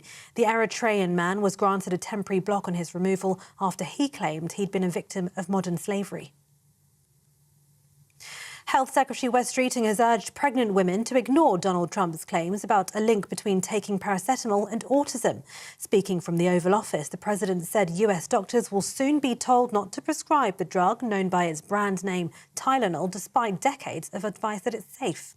UK health officials insist paracetamol is the safest painkiller for expecting mothers, warning President Trump's comments could pose health risks. Tylenol's makers says there is no specific proof of a link to autism, calling the claims deeply concerning. And Google has vowed to offer YouTube accounts that were permanently banned for political speech the ability to be reinstated.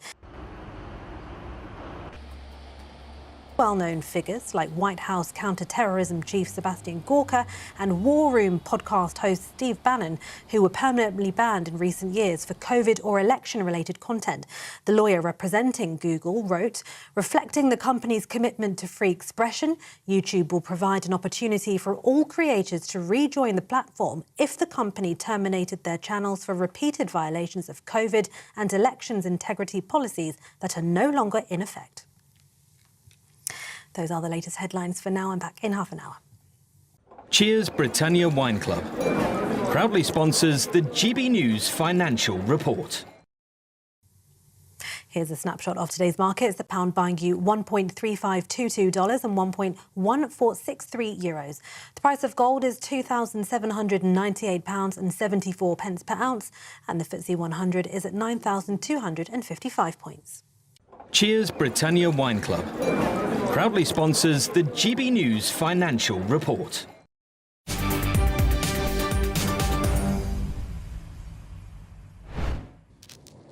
Thank you, Tatiana. We begin this hour with some breaking news regarding the Epping migrant who was sentenced earlier today. Let's go straight now to GB News' Home and Security Editor, Mark White, for that update. Mark, it's a huge breaking news story. What have you got for us? Well, Hadush Kabatu was only sentenced just a few hours ago to 12 months in prison for the sexual assaults he carried out in Epping in July. But now we've had it confirmed that he is eligible for release and immediate deportation within days. It is, we're told, because of a change in the law that came into effect today, secondary legislation put forth by the Ministry of Justice, which means that foreign national offenders convicted of a crime only have to serve 30% of their sentence before they're then eligible for deportation. As we know, of course, historically it was 50% of your sentence and then you were eligible for release. Under the current crisis within the prison service, where there is prison overcrowding, the Justice Secretary reduced that to 40%. But for foreign national offenders, to get them in increasing numbers out of our jail system, then they can be deported within 30% of their jail term having been served. That came into effect today, and we're told because of time that he has already served in prison, because he was arrested in early July when he committed these offences, just 8 days after arriving in the UK on a small boat. He is now eligible for release and deportation. This will be welcomed by many. Others will be, I think, pretty angry as they see it that he's getting off rather lightly in terms of the custodial jail term that he's going to have to face. But at least it seems anyway that this asylum seeker will be removed from the country in short order. Mark White, a lot of our viewers will be crying hallelujah at hearing this news, and certainly Karen McIver, who's an Epping resident who I spoke with in the previous hour, who was one of the protesters, who, by the way, was called fascist and a Nazi and far right and racist by a lot of people in the media, a lot of the political class, simply wanting her community to be safe. And indeed, the Justice Minister Shabana Mahmood said on August the 9th, when foreign nationals commit a serious crime, the appropriate punishment is clear to me. They must be sent packing. Great. But how about making this the template moving forward? This individual wanted to be deported. There are no lawyers standing in the way. I suspect in other cases, Mark White, won't quite be so straightforward. Well, of course, and Shabana Mahmood is now the Home Secretary who's charged with removing this asylum seeker. So that falls to her. Now, having made those assertions while in the Justice Department as Home Secretary, she needs to get on and get this man removed from the country back to Ethiopia at the earliest possible opportunity. We were seeking clarification earlier from the Home Office as to whether on release this man would be subject of a custodial order in terms of being held in immigration removal centres, a secure removal centre so he's not a danger to the public, because the district judge today, Martin, was quite clear that this man still poses a threat to the public, that he was not remorseful, that he was just sorry for himself, sorry that he'd been caught. But it seems, given the fact that he's now eligible for immediate release and deportation, that within days, it seems, he will be out of the country. Well, a significant victory for the locals, and it has to be said for the Labour Party.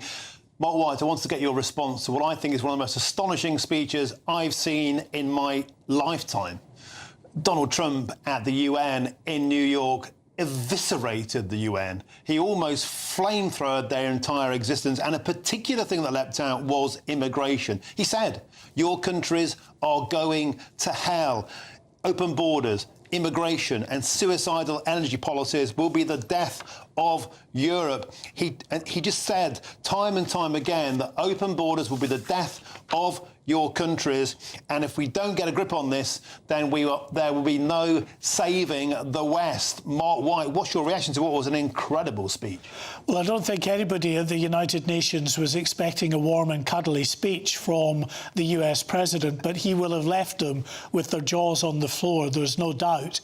It was eviscerating in terms of the points that he made on so many different subjects. But yes, on immigration in particular, he is very clear that this issue of mass migration and illegal migration in particular is ripping countries apart from the inside, that it's causing untold damage and harm in societies and bringing with it so much strain, tension, division, crime, of course, as well.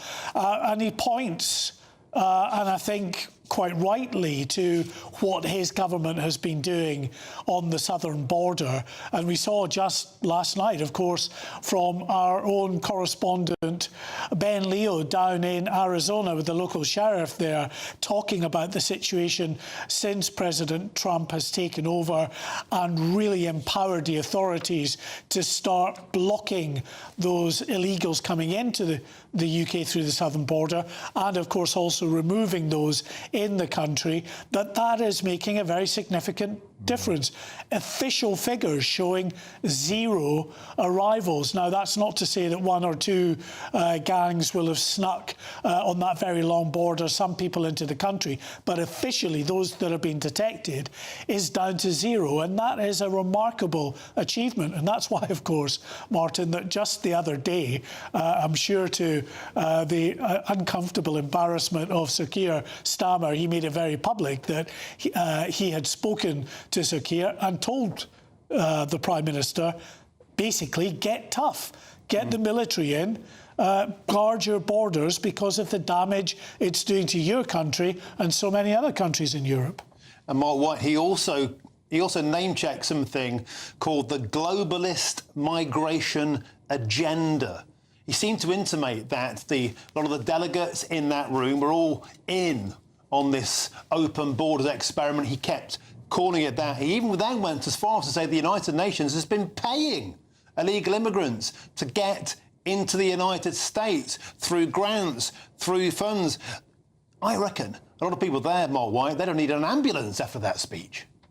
Well, I think there's no doubt that, President Trump and many conservatives in the US have been very suspicious of the globalist community and the way in which many politicians aligned to that particular movement have certainly been very enthusiastic about mass migration over the years. They've seen it as an industrial dynamo. But of course, where you might get some positives in terms of fueling big corporations that want to pay for much cheaper work from abroad coming into the country rather than, paying local workers better and more decent wages and conditions, while there could be and has has been, of course, over the years, an economic benefit to a lot of these countries. Now we're seeing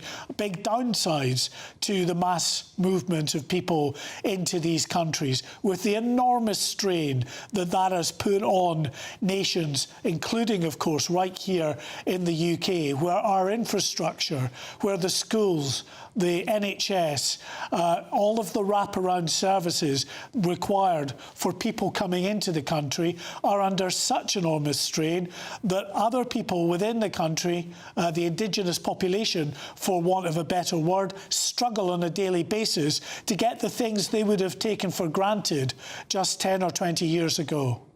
Mark White, I think you're speaking absolute common sense there. And what he said about the climate change hoax, the carbon footprint con, I think students of politics will be analysing this speech for decades to come. Mark White, thanks for your reaction to it. I really appreciate it. Thanks for joining us on the show as ever. Now let's bring in my next guest, and that's the barrister and the writer and great friend of the show, Stephen Barrett. Stephen, thank you for waiting patiently on the line. I saw you nodding along there so hard you might get a bit of tennis neck in that incident. But let's pull back, if we can, slightly to this case of the Ethiopian convicted today. Hadush Kabatu, he wanted to be deported, perhaps unusually. Shabana Mahmood certainly talks tough that she wanted to deport him. The locals want him gone. We've just learned that they will apply to get him out of the country. Is that the right thing? Well, for a start, I think the law is in a complete mess on this. So had he not consented, then almost certainly his lawyers could have prevented him going, and they haven't fixed the rat's nest of laws. They've just made more on top, more that they really ought to know would probably be challengeable if anybody wants to challenge them. So the key fact is that he wants to go. The next question I have, Martin, is he being given money? Because quite often we give them money to go. And if he's being given money, then he came over here, he had a holiday in a 4-star hotel, and then he sexually assaulted 5 of our women, one of whom was a child. He served almost no time in prison, and now we're flying him home with some, and if he's got money, with some cash. But even if he hasn't, that's pretty bloody awful. I mean, that's just shocking, isn't it? Yeah, and he could, I think, be eligible for up to £3,000, although I hope, I pray that the crime he has committed means he can't get that. But back to the notion of, I was discussing there with Mark White, we've heard so many times in the past, you and I have spoken so many times, the 12-month threshold was breached. That means by the eyes of the law, he was eligible for deportation. And yet, so often, Stephen Barrett, the law seems completely defanged when it's actually about getting them out of the country. Yes, it is defanged, and our politicians have defanged themselves, and they refuse almost to rearm. They refuse to take a look at the legal system and act seriously to remove the capacity for lawyers and judges to block them. It's something President Trump talked about, that our kindness has led us to where we are, and there is no greater example, really, than the immigration system. The desire to be kind, the desire not to deport people, which looks ostensibly kind until you think, well, that's not really very kind to any of those 5 victims, and certainly not to a 14-year-old girl who's now traumatized. But it looks superficially kind, and so it stops us fixing the system and acting in a sensible way. There shouldn't be a threshold, Martin, in a sensible country, because what should happen is, on a case-by-case basis, the people and the minister should look at it and go, do you know what, that person doesn't deserve to be here. We shouldn't need threshold criteria to tell us. It's like when the Prime Minister needs an ethics advisor to tell him what ethics are because he hasn't got any. It's like, well, I don't need an ethics advisor, mate, because, I've got ethics. I've got a moral compass, so I don't need to externalize this. We shouldn't be asking judges when people can or can't go. We should be taking muscular control of our borders, as President Trump urged us to. Immigration and suicidal energy policies will be the death of Europe. That's what Donald Trump said at the United Nations earlier. I know you were watching that speech keenly. What's your reaction to it, I think, which is one of the most eviscerating speeches I've ever witnessed? Well, thank goodness he said it. And one of the themes of the American president's visit here and the American vice president's, J.D. Vance, and a lot of the support that we're getting from the US on this is that they're saying things that, frankly, Martin, you and I know we couldn't have said. And that's a remarkable thing to live through. So often I'm sitting here thinking, if I tweeted that, the pile-on against me, the excoriating attacks on me as a person, the character assassination, the idea that I'm rubbish at my job or not a good lawyer, and how it all would have come out in this absolute bile of sort of passive aggression that we've lived through for years. And the Americans can just breeze in and go, nope, I'm telling you the truth. And it's glorious to watch. It is glorious in my eyes. Glorious. Yeah, Stephen Barrett, I sincerely believe they've been licking their wounds for years and years to come. It was the destruction of an entire establishment, the UN, in 1 hour. Stephen Barrett, always a pleasure to have your company. Thank you very much for joining us today on GB News, my friend.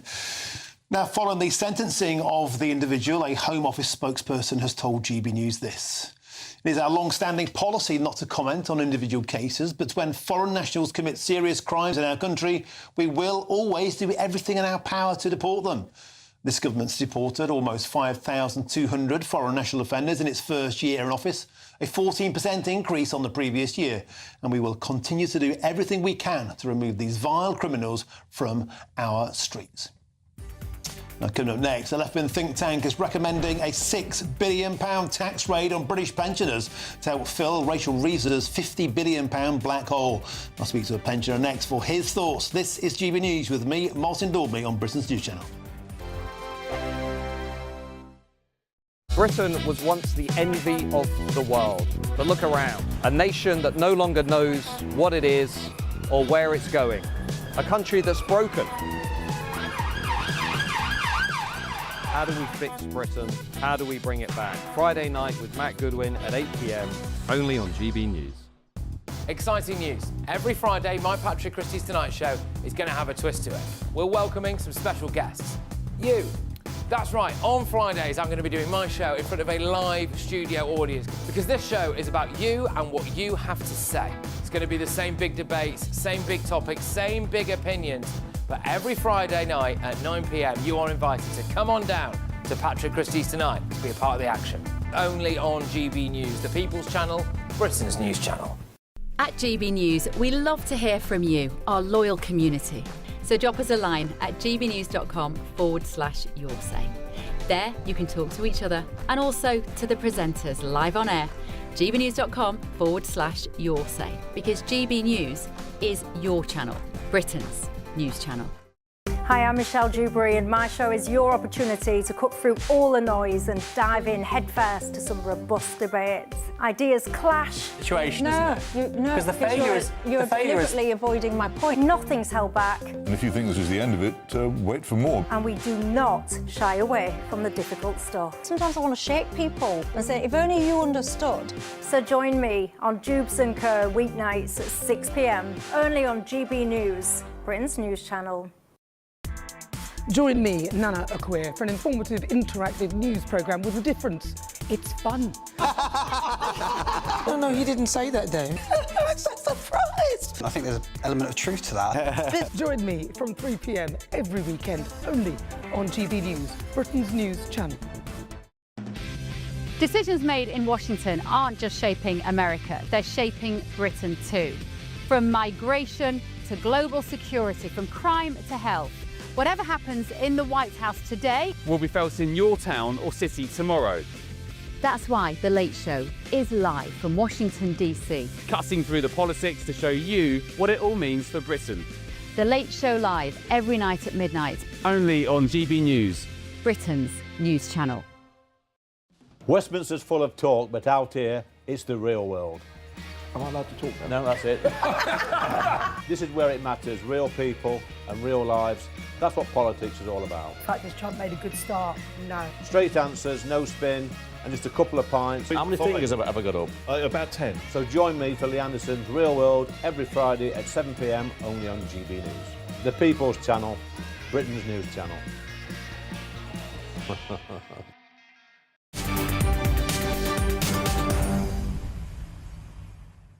Welcome back. Time's 5:26 with me, Martin Daubney, here on GB News. Now, an influential left-leaning think tank has urged the Chancellor, Rachel Reeves, to introduce a £6 billion tax rate on British pensioners, the self-employed and landlords.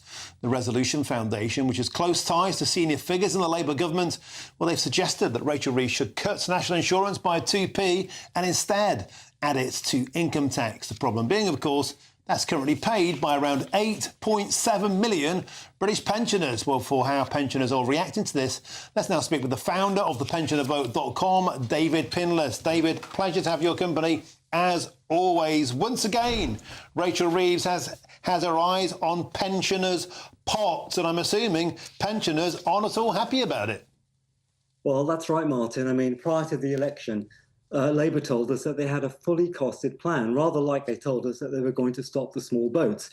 What they didn't tell us was that their plan was to axe the winter fuel payment, make farmers pay inheritance tax, give away the Chagos Islands and make us pay for it, etc., etc., etc. And now, of course, it's no surprise to anybody that their economic plans aren't working and they're scratching around for more tax. And it seems to me that they are regarding pensioners as easy meat when it comes to tax, because they came after us, first of all, with scrapping the winter fuel payment after the general election. So on our website, Martin, there is a poll that shows that 95% of pensioners are very concerned, scared, in fact, about what may happen in the upcoming budget. And you know, the message to the government, that's the thing there. 95% of pensioners are scared about what's going to come up in the budget. We've actually had some people write in, Martin. If I could just read you a couple of comments that our members have made. Please do, yes. Eric says, I receive a state pension and also have a small private pension. The private pension was meant to pay for luxuries like holidays, but it is already being used up by increases in food and energy prices. If they tax me anymore, I shall just have to go camping. Celia says, I can afford to pay a little more tax, but why should I? I have worked all my life and paid into the system, yet the government wastes my taxes on crazy ideological projects which I never voted for. And we have another guy called Jeremy who wants to know if Rachel Reeves is actually still in charge. So, you know, Martin, I would say the pensioner vote has a message for the government, which is that pensioners are no longer prepared to be low-hanging fruit when it comes to raising taxes. We are a large part of the engine that generates tax revenue, but we are running on empty. David Pinless, very, very succinctly put, and I always find it especially moving when you read out messages from your users. You know, pensioners who've worked hard, they've done the right thing, they've paid their taxes, they've saved the private pension pot, they're not a drain on the state, they've always been net contributors, the kind of people that that chancellors and governments should cherish, should take care of, should really, really sincerely respect. I think that's the word, respect. And instead, pensioners are seen as cash cows. That's right. I mean, we feel that the government has little respect for us. We've paid into the system all our lives. It is us who have built this country. And yet we see them spaffing away money on crazy projects and wanting to tax us ever more. Martin, there's another voting intention poll on our website. I don't know if you're able to call that up on your screen. But yep, we got it. You might recall maybe 6 months ago, we had a voting intention poll. That's the current one, that's right. About 6 months ago, we had a voting intention poll, which you showed from the pensioner vote, where we had reform at 35%, when other polling companies were showing reform at 20%. Now, reform is on the pensioner vote at 60%. Other polling companies are now on 35%, which is where we were 6 months ago. And I remember you talking to Christopher Hope after we showed you that image 6 months ago, and he said he thought it possibly it was just a protest vote. Well, I think now it's become very clear that it's not. David Pinless, just go through some of those other figures on our screen there. It really is an astonishing disparity between the main parties. Reform on 60%, the Conservatives on 12%, Labour on 7%, Lib Dems on 8%, the Greens on 6%. What we're looking at there, David Pinless, it appears to be that the pension vote is simply really, really swinging towards Nigel Farage's Reform UK. Why do you think that is? Well, if I can just point out, there's another tab there. You probably aren't able to call that up on the screen, which shows what happened in the UK election 2024, when Labour on the pension were at 36. They've now collapsed to 8. But quite clearly, we are fed up with the government going after pensioners, thinking that we are the low-hanging fruit. And there's a clear message there. We're a voting bloc of over 10 million people. And the government's going to have to pretty much leave us alone. Yeah, well, so far that hasn't happened. In fact, it's been worse than that. They haven't left you alone. They've been going for your saving pots. David Pinlers, it's always a pleasure to have you on the show. It sincerely is. Thanks for sharing your postbox with us. You really give us an insight. Hey, you really give us an insight. There's GB News mug there being held up. You really give us an insight into what pensioners are thinking, what their concerns are. And I find it gravely concerning that 95% of those polled are scared about the budget on November the 26th. That makes me feel gravely concerned. David Pinlers, a delight to have your company as ever. Thank you, Martin. Thank you for joining us on the show today. And loads more coming up still today on the show between now and 6 p.m, including the US President Donald Trump, who has told European leaders that countries are going to hell because of unchecked immigration during an extraordinary attack in a speech at the UN. Those people there, they're going to need to lie down in a darkened room until Christmas. We'll have full reaction next. But first, plenty more to come throughout the show. But if you're travelling home from work or from school, then here is your traffic and your travel updates. Stay safe and please stick with us.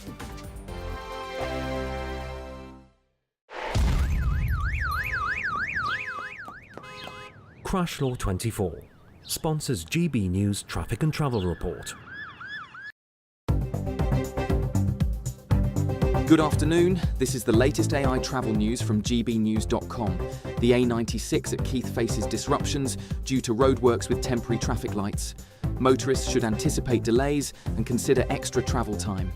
The M1 northbound entry slip at junction 20 in Leicestershire is closed due to a collision.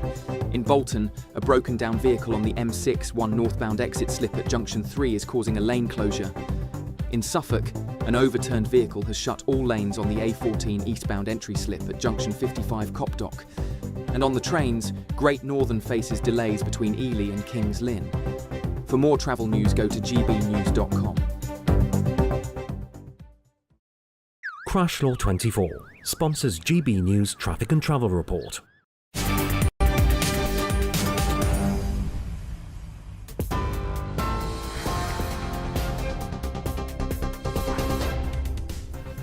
Good afternoon. The top stories from the GB newsroom. Donald Trump has told the UN General Assembly that the US is in its golden age. Mr. Trump also hit back at countries recognising Palestinian statehood, reinstating that recognising it as such would be a reward for the terrible atrocities Hamas has committed, as he told the terror group to release the hostages now. Sir Ed Davey told the Lib Dem conference today not to let Nigel Farage turn the UK into Donald Trump's America. He said the Lib Dems want to transform our economy, our public services and our politics, before pivoting to say Nigel Farage wants to change the UK away from the country we love and towards Trump's America. The Home Office has lost a Court of Appeal bid to challenge a High Court ruling granting an Eritrean man a temporary block on being deported to France. The ruling will be a blow to ministers who'd been hoping to make headway with their one-in, one-out migrant returns deal with France. And Google has vowed to offer YouTube accounts that were permanently banned for political speech the ability to be reinstated. The new policy from Google could affect both average users and well-known figures who were permanently banned in recent years for COVID-19 or election-related content. Those are the headlines for now. More at the top of the hour.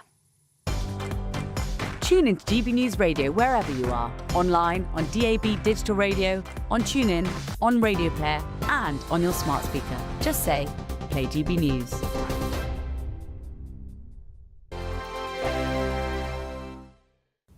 Hello again, I'm here with your GB News weather forecast from the Met Office. Now, there will be a few showery bursts at times through this week, but on the whole, it's a largely dry picture, all because of an area of high pressure that's sitting across the UK. It is gradually going to shift away towards the east, but it's going to take quite a while to do so. So for many, it's just looking dry through this week, and that's the theme through the end of today. Although across parts of East Anglia, Kent maybe, there are some showery bursts to come and some blustery winds times here. Also worth bearing in mind, a weak front is pushing in from the east. That's going to bring some cloud and a few spots of rain across northern England, perhaps the Midlands overnight, but elsewhere looking largely dry with clear skies and with generally light winds. Again, we're going to see our temperatures dropping, so a touch of frost possible in a few spots. And even if you don't get a frost, it is going to be a fresh start to the day tomorrow morning. So quite chilly, but also quite sunny across much of Scotland first thing tomorrow, just away from the far east and southeast. A bit more cloud and a few spots of rain here. Largely dry and bright across Northern Ireland first thing, but cloudier and a little bit damp across northern England. Elsewhere across the rest of England and Wales, a few spots of rain perhaps where there's any thick cloud around, but on the whole it's a dry morning with some decent sunshine on offer as well. As we go through into the afternoon, most of the rain will fizzle out, not that there will be a huge amount anyway, but we are going to see a bit more cloud bubbling up at times. That being said, there will still be some decent sunny breaks in between any cloud that develops, and the sunshine's pretty important. If you get any sunshine, it should feel relatively warm, but if you are stuck under the cloud, a fresher feel to things because temperatures are a little bit below average for the time of year. Most of the cloud will actually fizzle out as we go through later on into the evening and overnight, so another chilly night to come Wednesday into Thursday, but more fine weather as we go through the end of the week. It's not really until the weekend when we're likely to see a bit of rain pushing through. Bye-bye. Westminster's full of talk, but out here, it's the real world. Am I allowed to talk then? No, that's it. This is where it matters, real people and real lives. That's what politics is all about. The fact has Trump made a good start? No. Straight answers, no spin, and just a couple of pints. How many fingers have I got up? About 10. So join me for Lee Anderson's Real World every Friday at 7 p.m. only on GB News. The People's Channel, Britain's news channel. You want to know what's really going on in the corridors of power? Labour don't know what to do with you half the time, and that makes you quite lethal in the chamber. Get behind the headlines with Chopper's Political Podcast. Join me, Christopher Hope, as I sit down with the great and the good of British politics. We'll see where this ruling takes us. These are the stories shaping our nation. Chopper's Political Podcast, available now on all platforms. Listen in and stay ahead.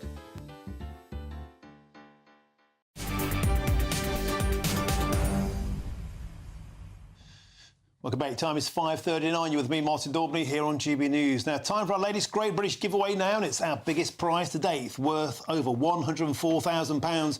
Now, that includes a motorhome worth £74,000 and £30,000 in tax-free cash. Here's how it could be yours.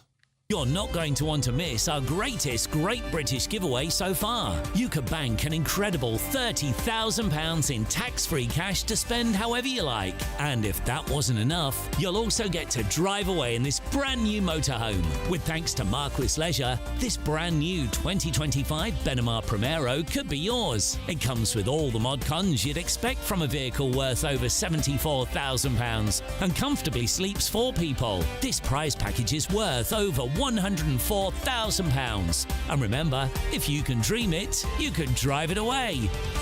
For another chance to win, text WIN to 63225. One entry costs £2.50 plus one standard network rate message. Or text BONUS to 63225. 5 entries cost £5 plus one standard network rate message. Go to gbnews.com/win. Entries start at £2.50. Call 0903 686 3232. Calls cost £2.50 plus your network access charge. Or post your name and number to GB16 PO Box 8690 Derby DE1 9TT. UK only. Entrants must be 18 or over. Lines close at 4 p.m. on the 31st of October. The winner will be contacted live on GB News, week commencing 10th November. Please check the closing time if listening or watching on demand. Good luck. Now, the US President Donald Trump addressed the United Nations in New York earlier today, stating that sovereign nations have to end their open border experiment. Let's remind you of this extraordinary attack. It's time to end the failed experiment of open borders. You have to end it now. See, I can tell you, I'm really good at this stuff. Your countries are going to hell. Donald Trump was absolutely eviscerating in his attacks on Europe, on the UN in particular. Let's discuss it now, get some reaction in real time. Let's speak to the US political strategist and the spokesman for Republicans Overseas UK, Errol Moorcoach. Errol, always a pleasure to have your company. I sincerely believe there are people still lying down in that room craving for darkness, craving for a defibrillator. It was utterly eviscerating on Palestine, on open borders, on carbon footprints, on everything. He did not spare the United Nations his full evisceration. What stood out to you? All of what you said. I mean, it was almost an exorcism in some ways, drawing what he saw, the demons, foibles of the United Nations out of them. Almost reminded me of a scene of Lord of the Rings, kind of. It was a little bit enjoyable to watch them squirm when he talked about the $362 million that the UN has spent to fund illegal migrant invasions of the United States. So we fund the UN agencies fund open border groups to invade the US. I mean, all of these things that Trump touched on, that's one that's going to play huge at home, especially to his supporters and to the moderates who are all at least agreeing that the border is the main thing in the US election in the last time. So he took this moment, I think, to lambast them on a lot of their behaviors, a lot of how they have double standards for calling one thing a terrorist attack, one thing a tragedy, and one thing an assault, and almost all the double talk Orwellian speech that has come out of that organization. The UN is a great experiment. I don't think Trump has given up on it, but he's there to fix it. He's there and he's giving these speeches and he's saying what he's saying because he cares. If he didn't care, I don't think he'd show up. So I think there's also an element of caring about this organization that is giving him the impetus to contribute in such a bombastic way. Errol Moore-Coach, your countries are going to hell. The globalist migration agenda. He was talking about the falsely named renewables. They're a joke. They're pathetic. He was talking about how the countries in Europe are on the verge of destruction due to green energy. He said the Palestine state's recognition by delegates in that room was rewarding Hamas. The carbon footprint is a hoax. He said the United Nations used to solve problems. Now they start them. It was an astonishing assault, not just on the United Nations, but perhaps on liberalism itself. Liberal values were just flamethrown. I wanted to ask you this question, Errol. When he had the same go at NATO, it was about making NATO cough up money, pay their way, and he moved on. What does he want the UN to do?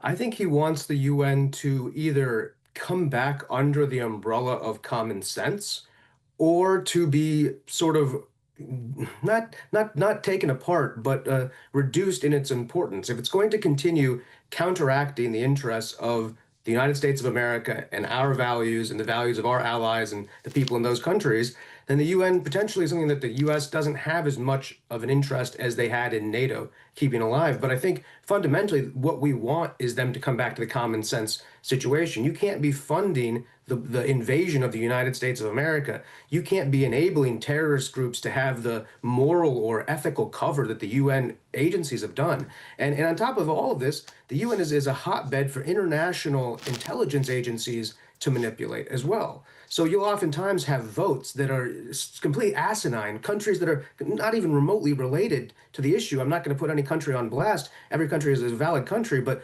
you have coalition building to create votes that affect all of our lives. And I think the manipulation goes back. I mean, Reagan talked about it quite a bit. And I think it's built to a point now where Trump is sick and tired of it. The American people don't need the UN. The UN needs us. We fund a lot of the humanitarian projects around the world. We have been, along with the UK, as Trump said at the state dinner, the single two greatest countries for the human race, for what we've contributed globally. And I think it comes down to respect. The UN doesn't respect Donald Trump. He doesn't respect the United States of America. It doesn't. And if that's going to be the way it goes forward, I think Trump wouldn't have a problem pulling back in a way he was never going to do with NATO. NATO was always a commitment. It was just trying to make sure that everybody took that seriously. The UN, much more wishy-washy, and again, they don't have the cards and they need us very much. If they want to go become a Chinese, Russian organization, they can do that, but they might find that we've found another organization. So they would be wise to come and work with us. We're not asking for too much. Errol Moore-Coach, I wonder if that's the point. He said, what is the purpose of the United Nations? They have such potential, but at best now they just write a strongly worded letter. I wonder if they don't get their act together. In his eyes, would he defund them altogether? What a time we live in. Thank you very much, Errol Moore-Coach. Pleasure to have you on the show as ever. Thank you. Now, if in search of some holiday sun this year, here's the forecast of some of the top European destinations. Dinner under the stars tonight? That reminds me of our travel insurance. You mean all clear skies? All Clear Travel Insurance sponsors GB News travel destinations forecast. Parts of Europe could see some heavy rain and some thundery downpours as we head our way into Wednesday. Mostly dry and settled across Greece, plenty of sunshine here, but through Italy, around the Adriatic coastline, also southern parts of France and Switzerland could see some heavy thundery downpours, a risk of large hail and also some strong gusty winds. Across Spain and Portugal, though, largely settled, plenty of sunshine, fairly similar across the Canary Islands too. A mostly settled end to the week with a chance of more showers heading into the weekend and temperatures in the mid-20s. All Clear Travel Insurance sponsors GB News travel destinations forecast. Britain was once the envy of the world, but look around. A nation that no longer knows what it is or where it's going. A country that's broken. How do we fix Britain? How do we bring it back? Friday night with Matt Goodwin at 8 p.m, only on GB News. At GB News, we love to hear from you, our loyal community. So drop us a line at gbnews.com/yoursay. There you can talk to each other and also to the presenters live on air. gbnews.com/yoursay, because GB News is your channel, Britain's news channel. Patrick Christie's Tonight, weekdays from 9 p.m. What on earth is going on at our university? So Professor Stephen Greer had worked for the University of Bristol for 36 years when his career was halted after a false accusation of Islamophobia. The issue arose when Greer taught about the Charlie Hebdo attacks during a human rights module, and a student who didn't actually attend the course complained. Well, I'm delighted now to be joined by Stephen Greer himself to explain what happened. Stephen, thank you very much. Tremendous to have you on the show. Can you just explain the circumstances that led up to you being accused of Islamophobia, please? Well, out of the blue, or almost out of the blue, I received a complaint about a module I'd been teaching on a human rights unit, entitled Islam, China and the Far East, for nearly 15 years without incident. Which included the increasing critical literature about human rights issues in Islam, China, and the Far East. And my principally, as I said, the principal complaint, it did include a complaint about Charlie Hebdo, but the principal complaint was about the fact that I had referred students to the authoritative academic literature. And the student who complained was the president of BRISOC, the University of Bristol Islamic Society, who was a medical student who'd not attended any of the course himself, and he claimed to be acting on behalf of anonymous students. And there were all kinds of other procedural irregularities in the complaint, but the university decided to entertain it anyway. Okay. And I was exonerated after a 5-month inquiry. Then the university said, well, they were publicly announced. They took the module off the syllabus. GB News, the People's Channel. Join me, Nana Akwe, for an informative, interactive news programme with a difference. It's fun. No, he didn't say that, though. I'm so surprised. I think there's an element of truth to that. Join me from 3 p.m. every weekend, only on GB News, Britain's news channel.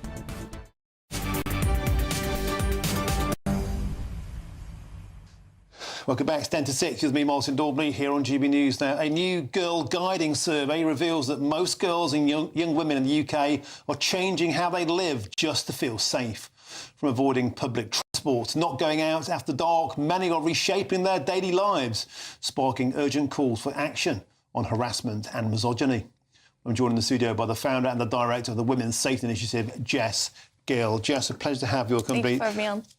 The figures are, I find, sobering and upsetting. 56% of 11 to 21-year-olds don't feel safe on public transport, and 86% of them avoided going out in the dark. Damning statistics. What do you think is driving this? I mean, there's no two ways about it. What's driving it is mass immigration, importing men from foreign cultures, which have no respect for women's safety, no respect for treating women like people. They see us as animals or objects, and it reflects in day-to-day activity. I mean, I've had testimonies from hundreds of women over the past few months just saying that they feel unsafe going about their day-to-day activities. It shaped my personal, day-to-day life.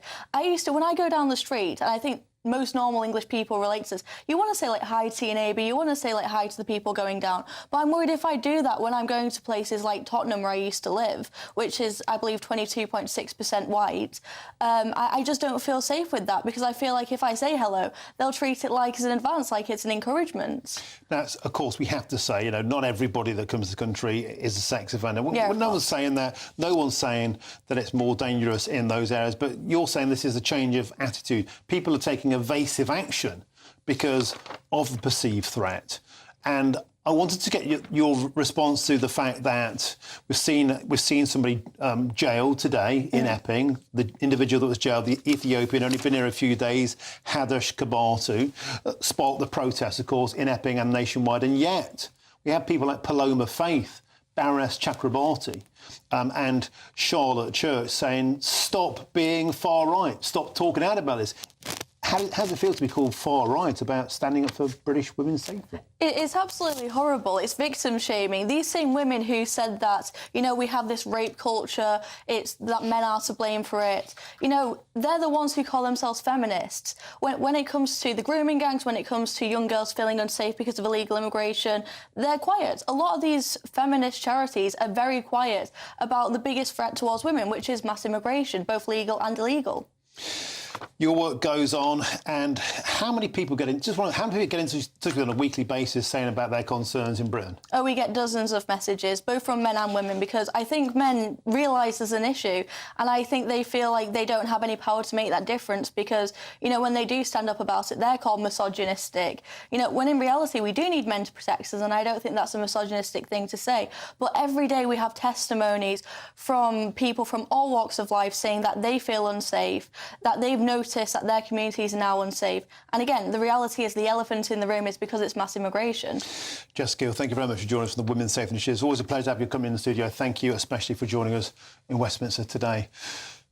What a show it's been. And at 6 p.m, it's Jubes & Co. And it can only get better, of course, the queen of primetime debate, Michelle Jubin. No doubt you'll be reacting to that astonishing speech that Donald Trump gave at the United Nations. I think they're probably still lying down in the fetal position.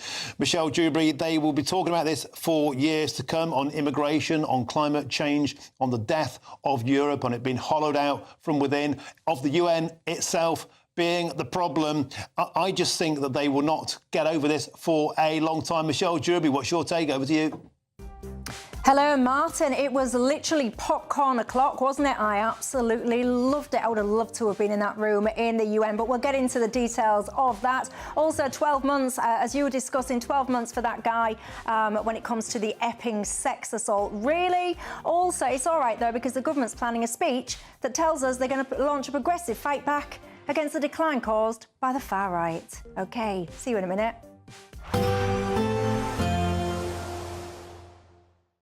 Today, clouds overhead, total zen within. Boxed Solar sponsors the weather on GB News.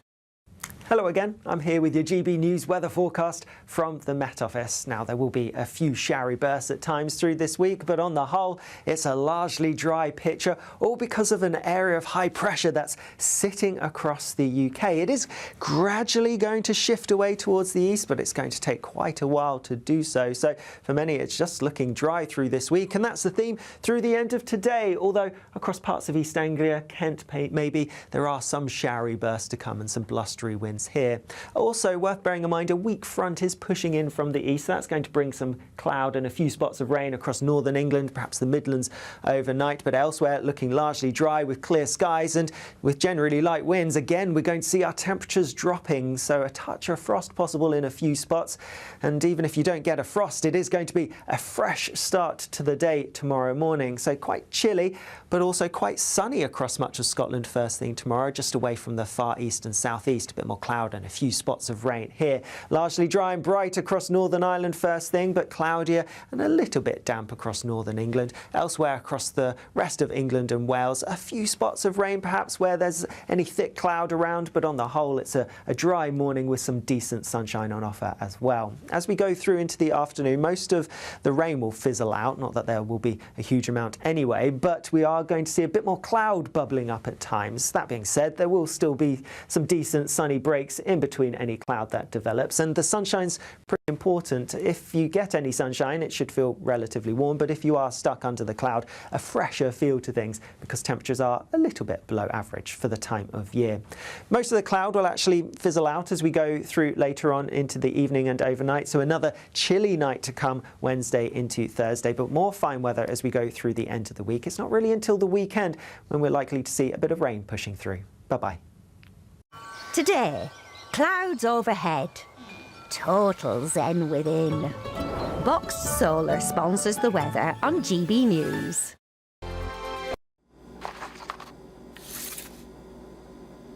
Crash Law 24 sponsors GB News Traffic and Travel Report. Good evening. This is the latest AI travel news from GBNews.com. Expect delays on the M53 northbound at Junction 9 due to a serious incident. In Leicestershire, the M1 northbound entry slip at Junction 20 faces severe disruptions from a significant collision. In Bedfordshire, expect a 20-minute delay on the A1 northbound near Biggleswade. In Hampshire, a broken-down vehicle on the M27 westbound exit slip at Junction 3 has all lanes closed. And on the trains, Great Northern services are delayed between Ely and Kings Lynn, and Greater Anglia services face disruption between Broxbourne and Stansted Airport or Cambridge. For more travel news, go to gbnews.com. Crash Law 24 sponsors GB News Traffic and Travel Report. This is your chance to win a motorhome and cash in our biggest giveaway to date. Courtesy of Marquis Leisure, you could be the proud owner of this 2025 Benamar Primero. It comfortably accommodates 4 people and can be driven on your standard driving licence. Plus, you'll also bank an incredible £30,000 in tax-free cash to spend on anything you like. Make sure you don't miss out. For another chance to win, text WIN to 63225. One entry costs £2.50 plus one standard network rate message, or text BONUS to 63225. 5 entries cost £5 plus one standard network rate message. Go to gbnews.com/win. Entries start at £2.50. Call 0903 686 3232. Calls cost £2.50 plus your network access charge. Or post your name and number to GB16 PO Box 8690 Derby DE1 9TT. UK only. Entrance must be 18 or over. Lines close at 4 p.m. on the 31st of October. Please check the closing time if listening or watching on demand. Good luck. Miriam, you can't be serious. Scrapping the triple lock on state pensions? Madness. Andrew, we just can't carry on pretending. The numbers just don't add up. We've got to be honest with people. We've got to face the facts. That's what people want. Well, that's what you get on GB News and on Britain's Newsroom. Lively debates, lively conversation. Britain deserves a newsroom that puts the facts and your voice first, and we're not afraid to hold power to account. And each other. So join me, Andrew Pearce. And me, Miriam Gates, for Britain's Newsroom, weekdays from 9:30 on GB News. The People's Channel, Britain's News Channel. At GB News, we love to hear from you, our loyal community. So drop us a line at gbnews.com/yoursay. There you can talk to each other and also to the presenters live on air. gbnews.com/yoursay, because GB News is your channel, Britain's news channel.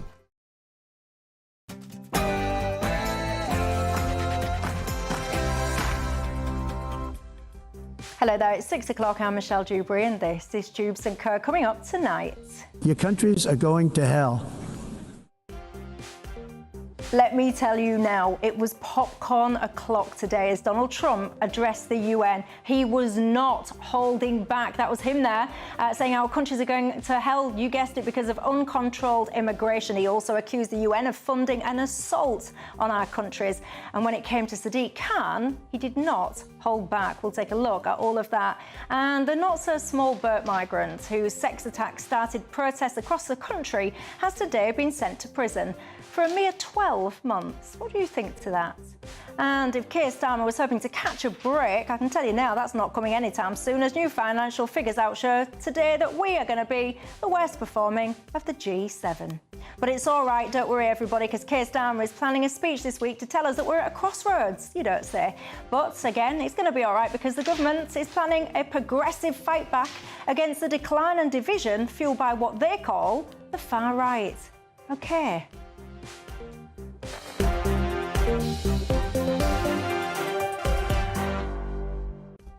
Keeping me company, my panel tonight, Reform UK councillor Jamie McIver and the former Labour Minister Jeff Hume. But before we get stuck in, here's your 6 o'clock news headlines.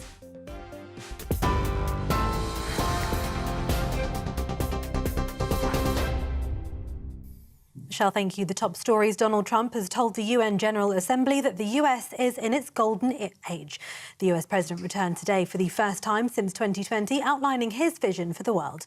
The US president accused globalist institutions of eroding the world order.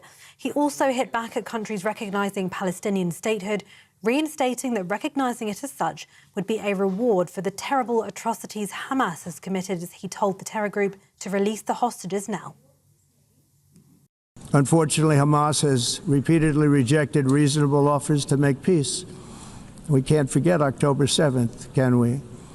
Now, as if to encourage continued conflict, some of this body is seeking to unilaterally recognize a Palestinian state. The rewards would be too great for Hamas terrorists for their atrocities. This would be a reward for these horrible atrocities, including October 7th, even while they refuse to release the hostages or accept a ceasefire. It comes after Foreign Secretary Yvette Cooper confirmed Britain now recognises Palestinian statehood, warning the two-state solution is in profound peril.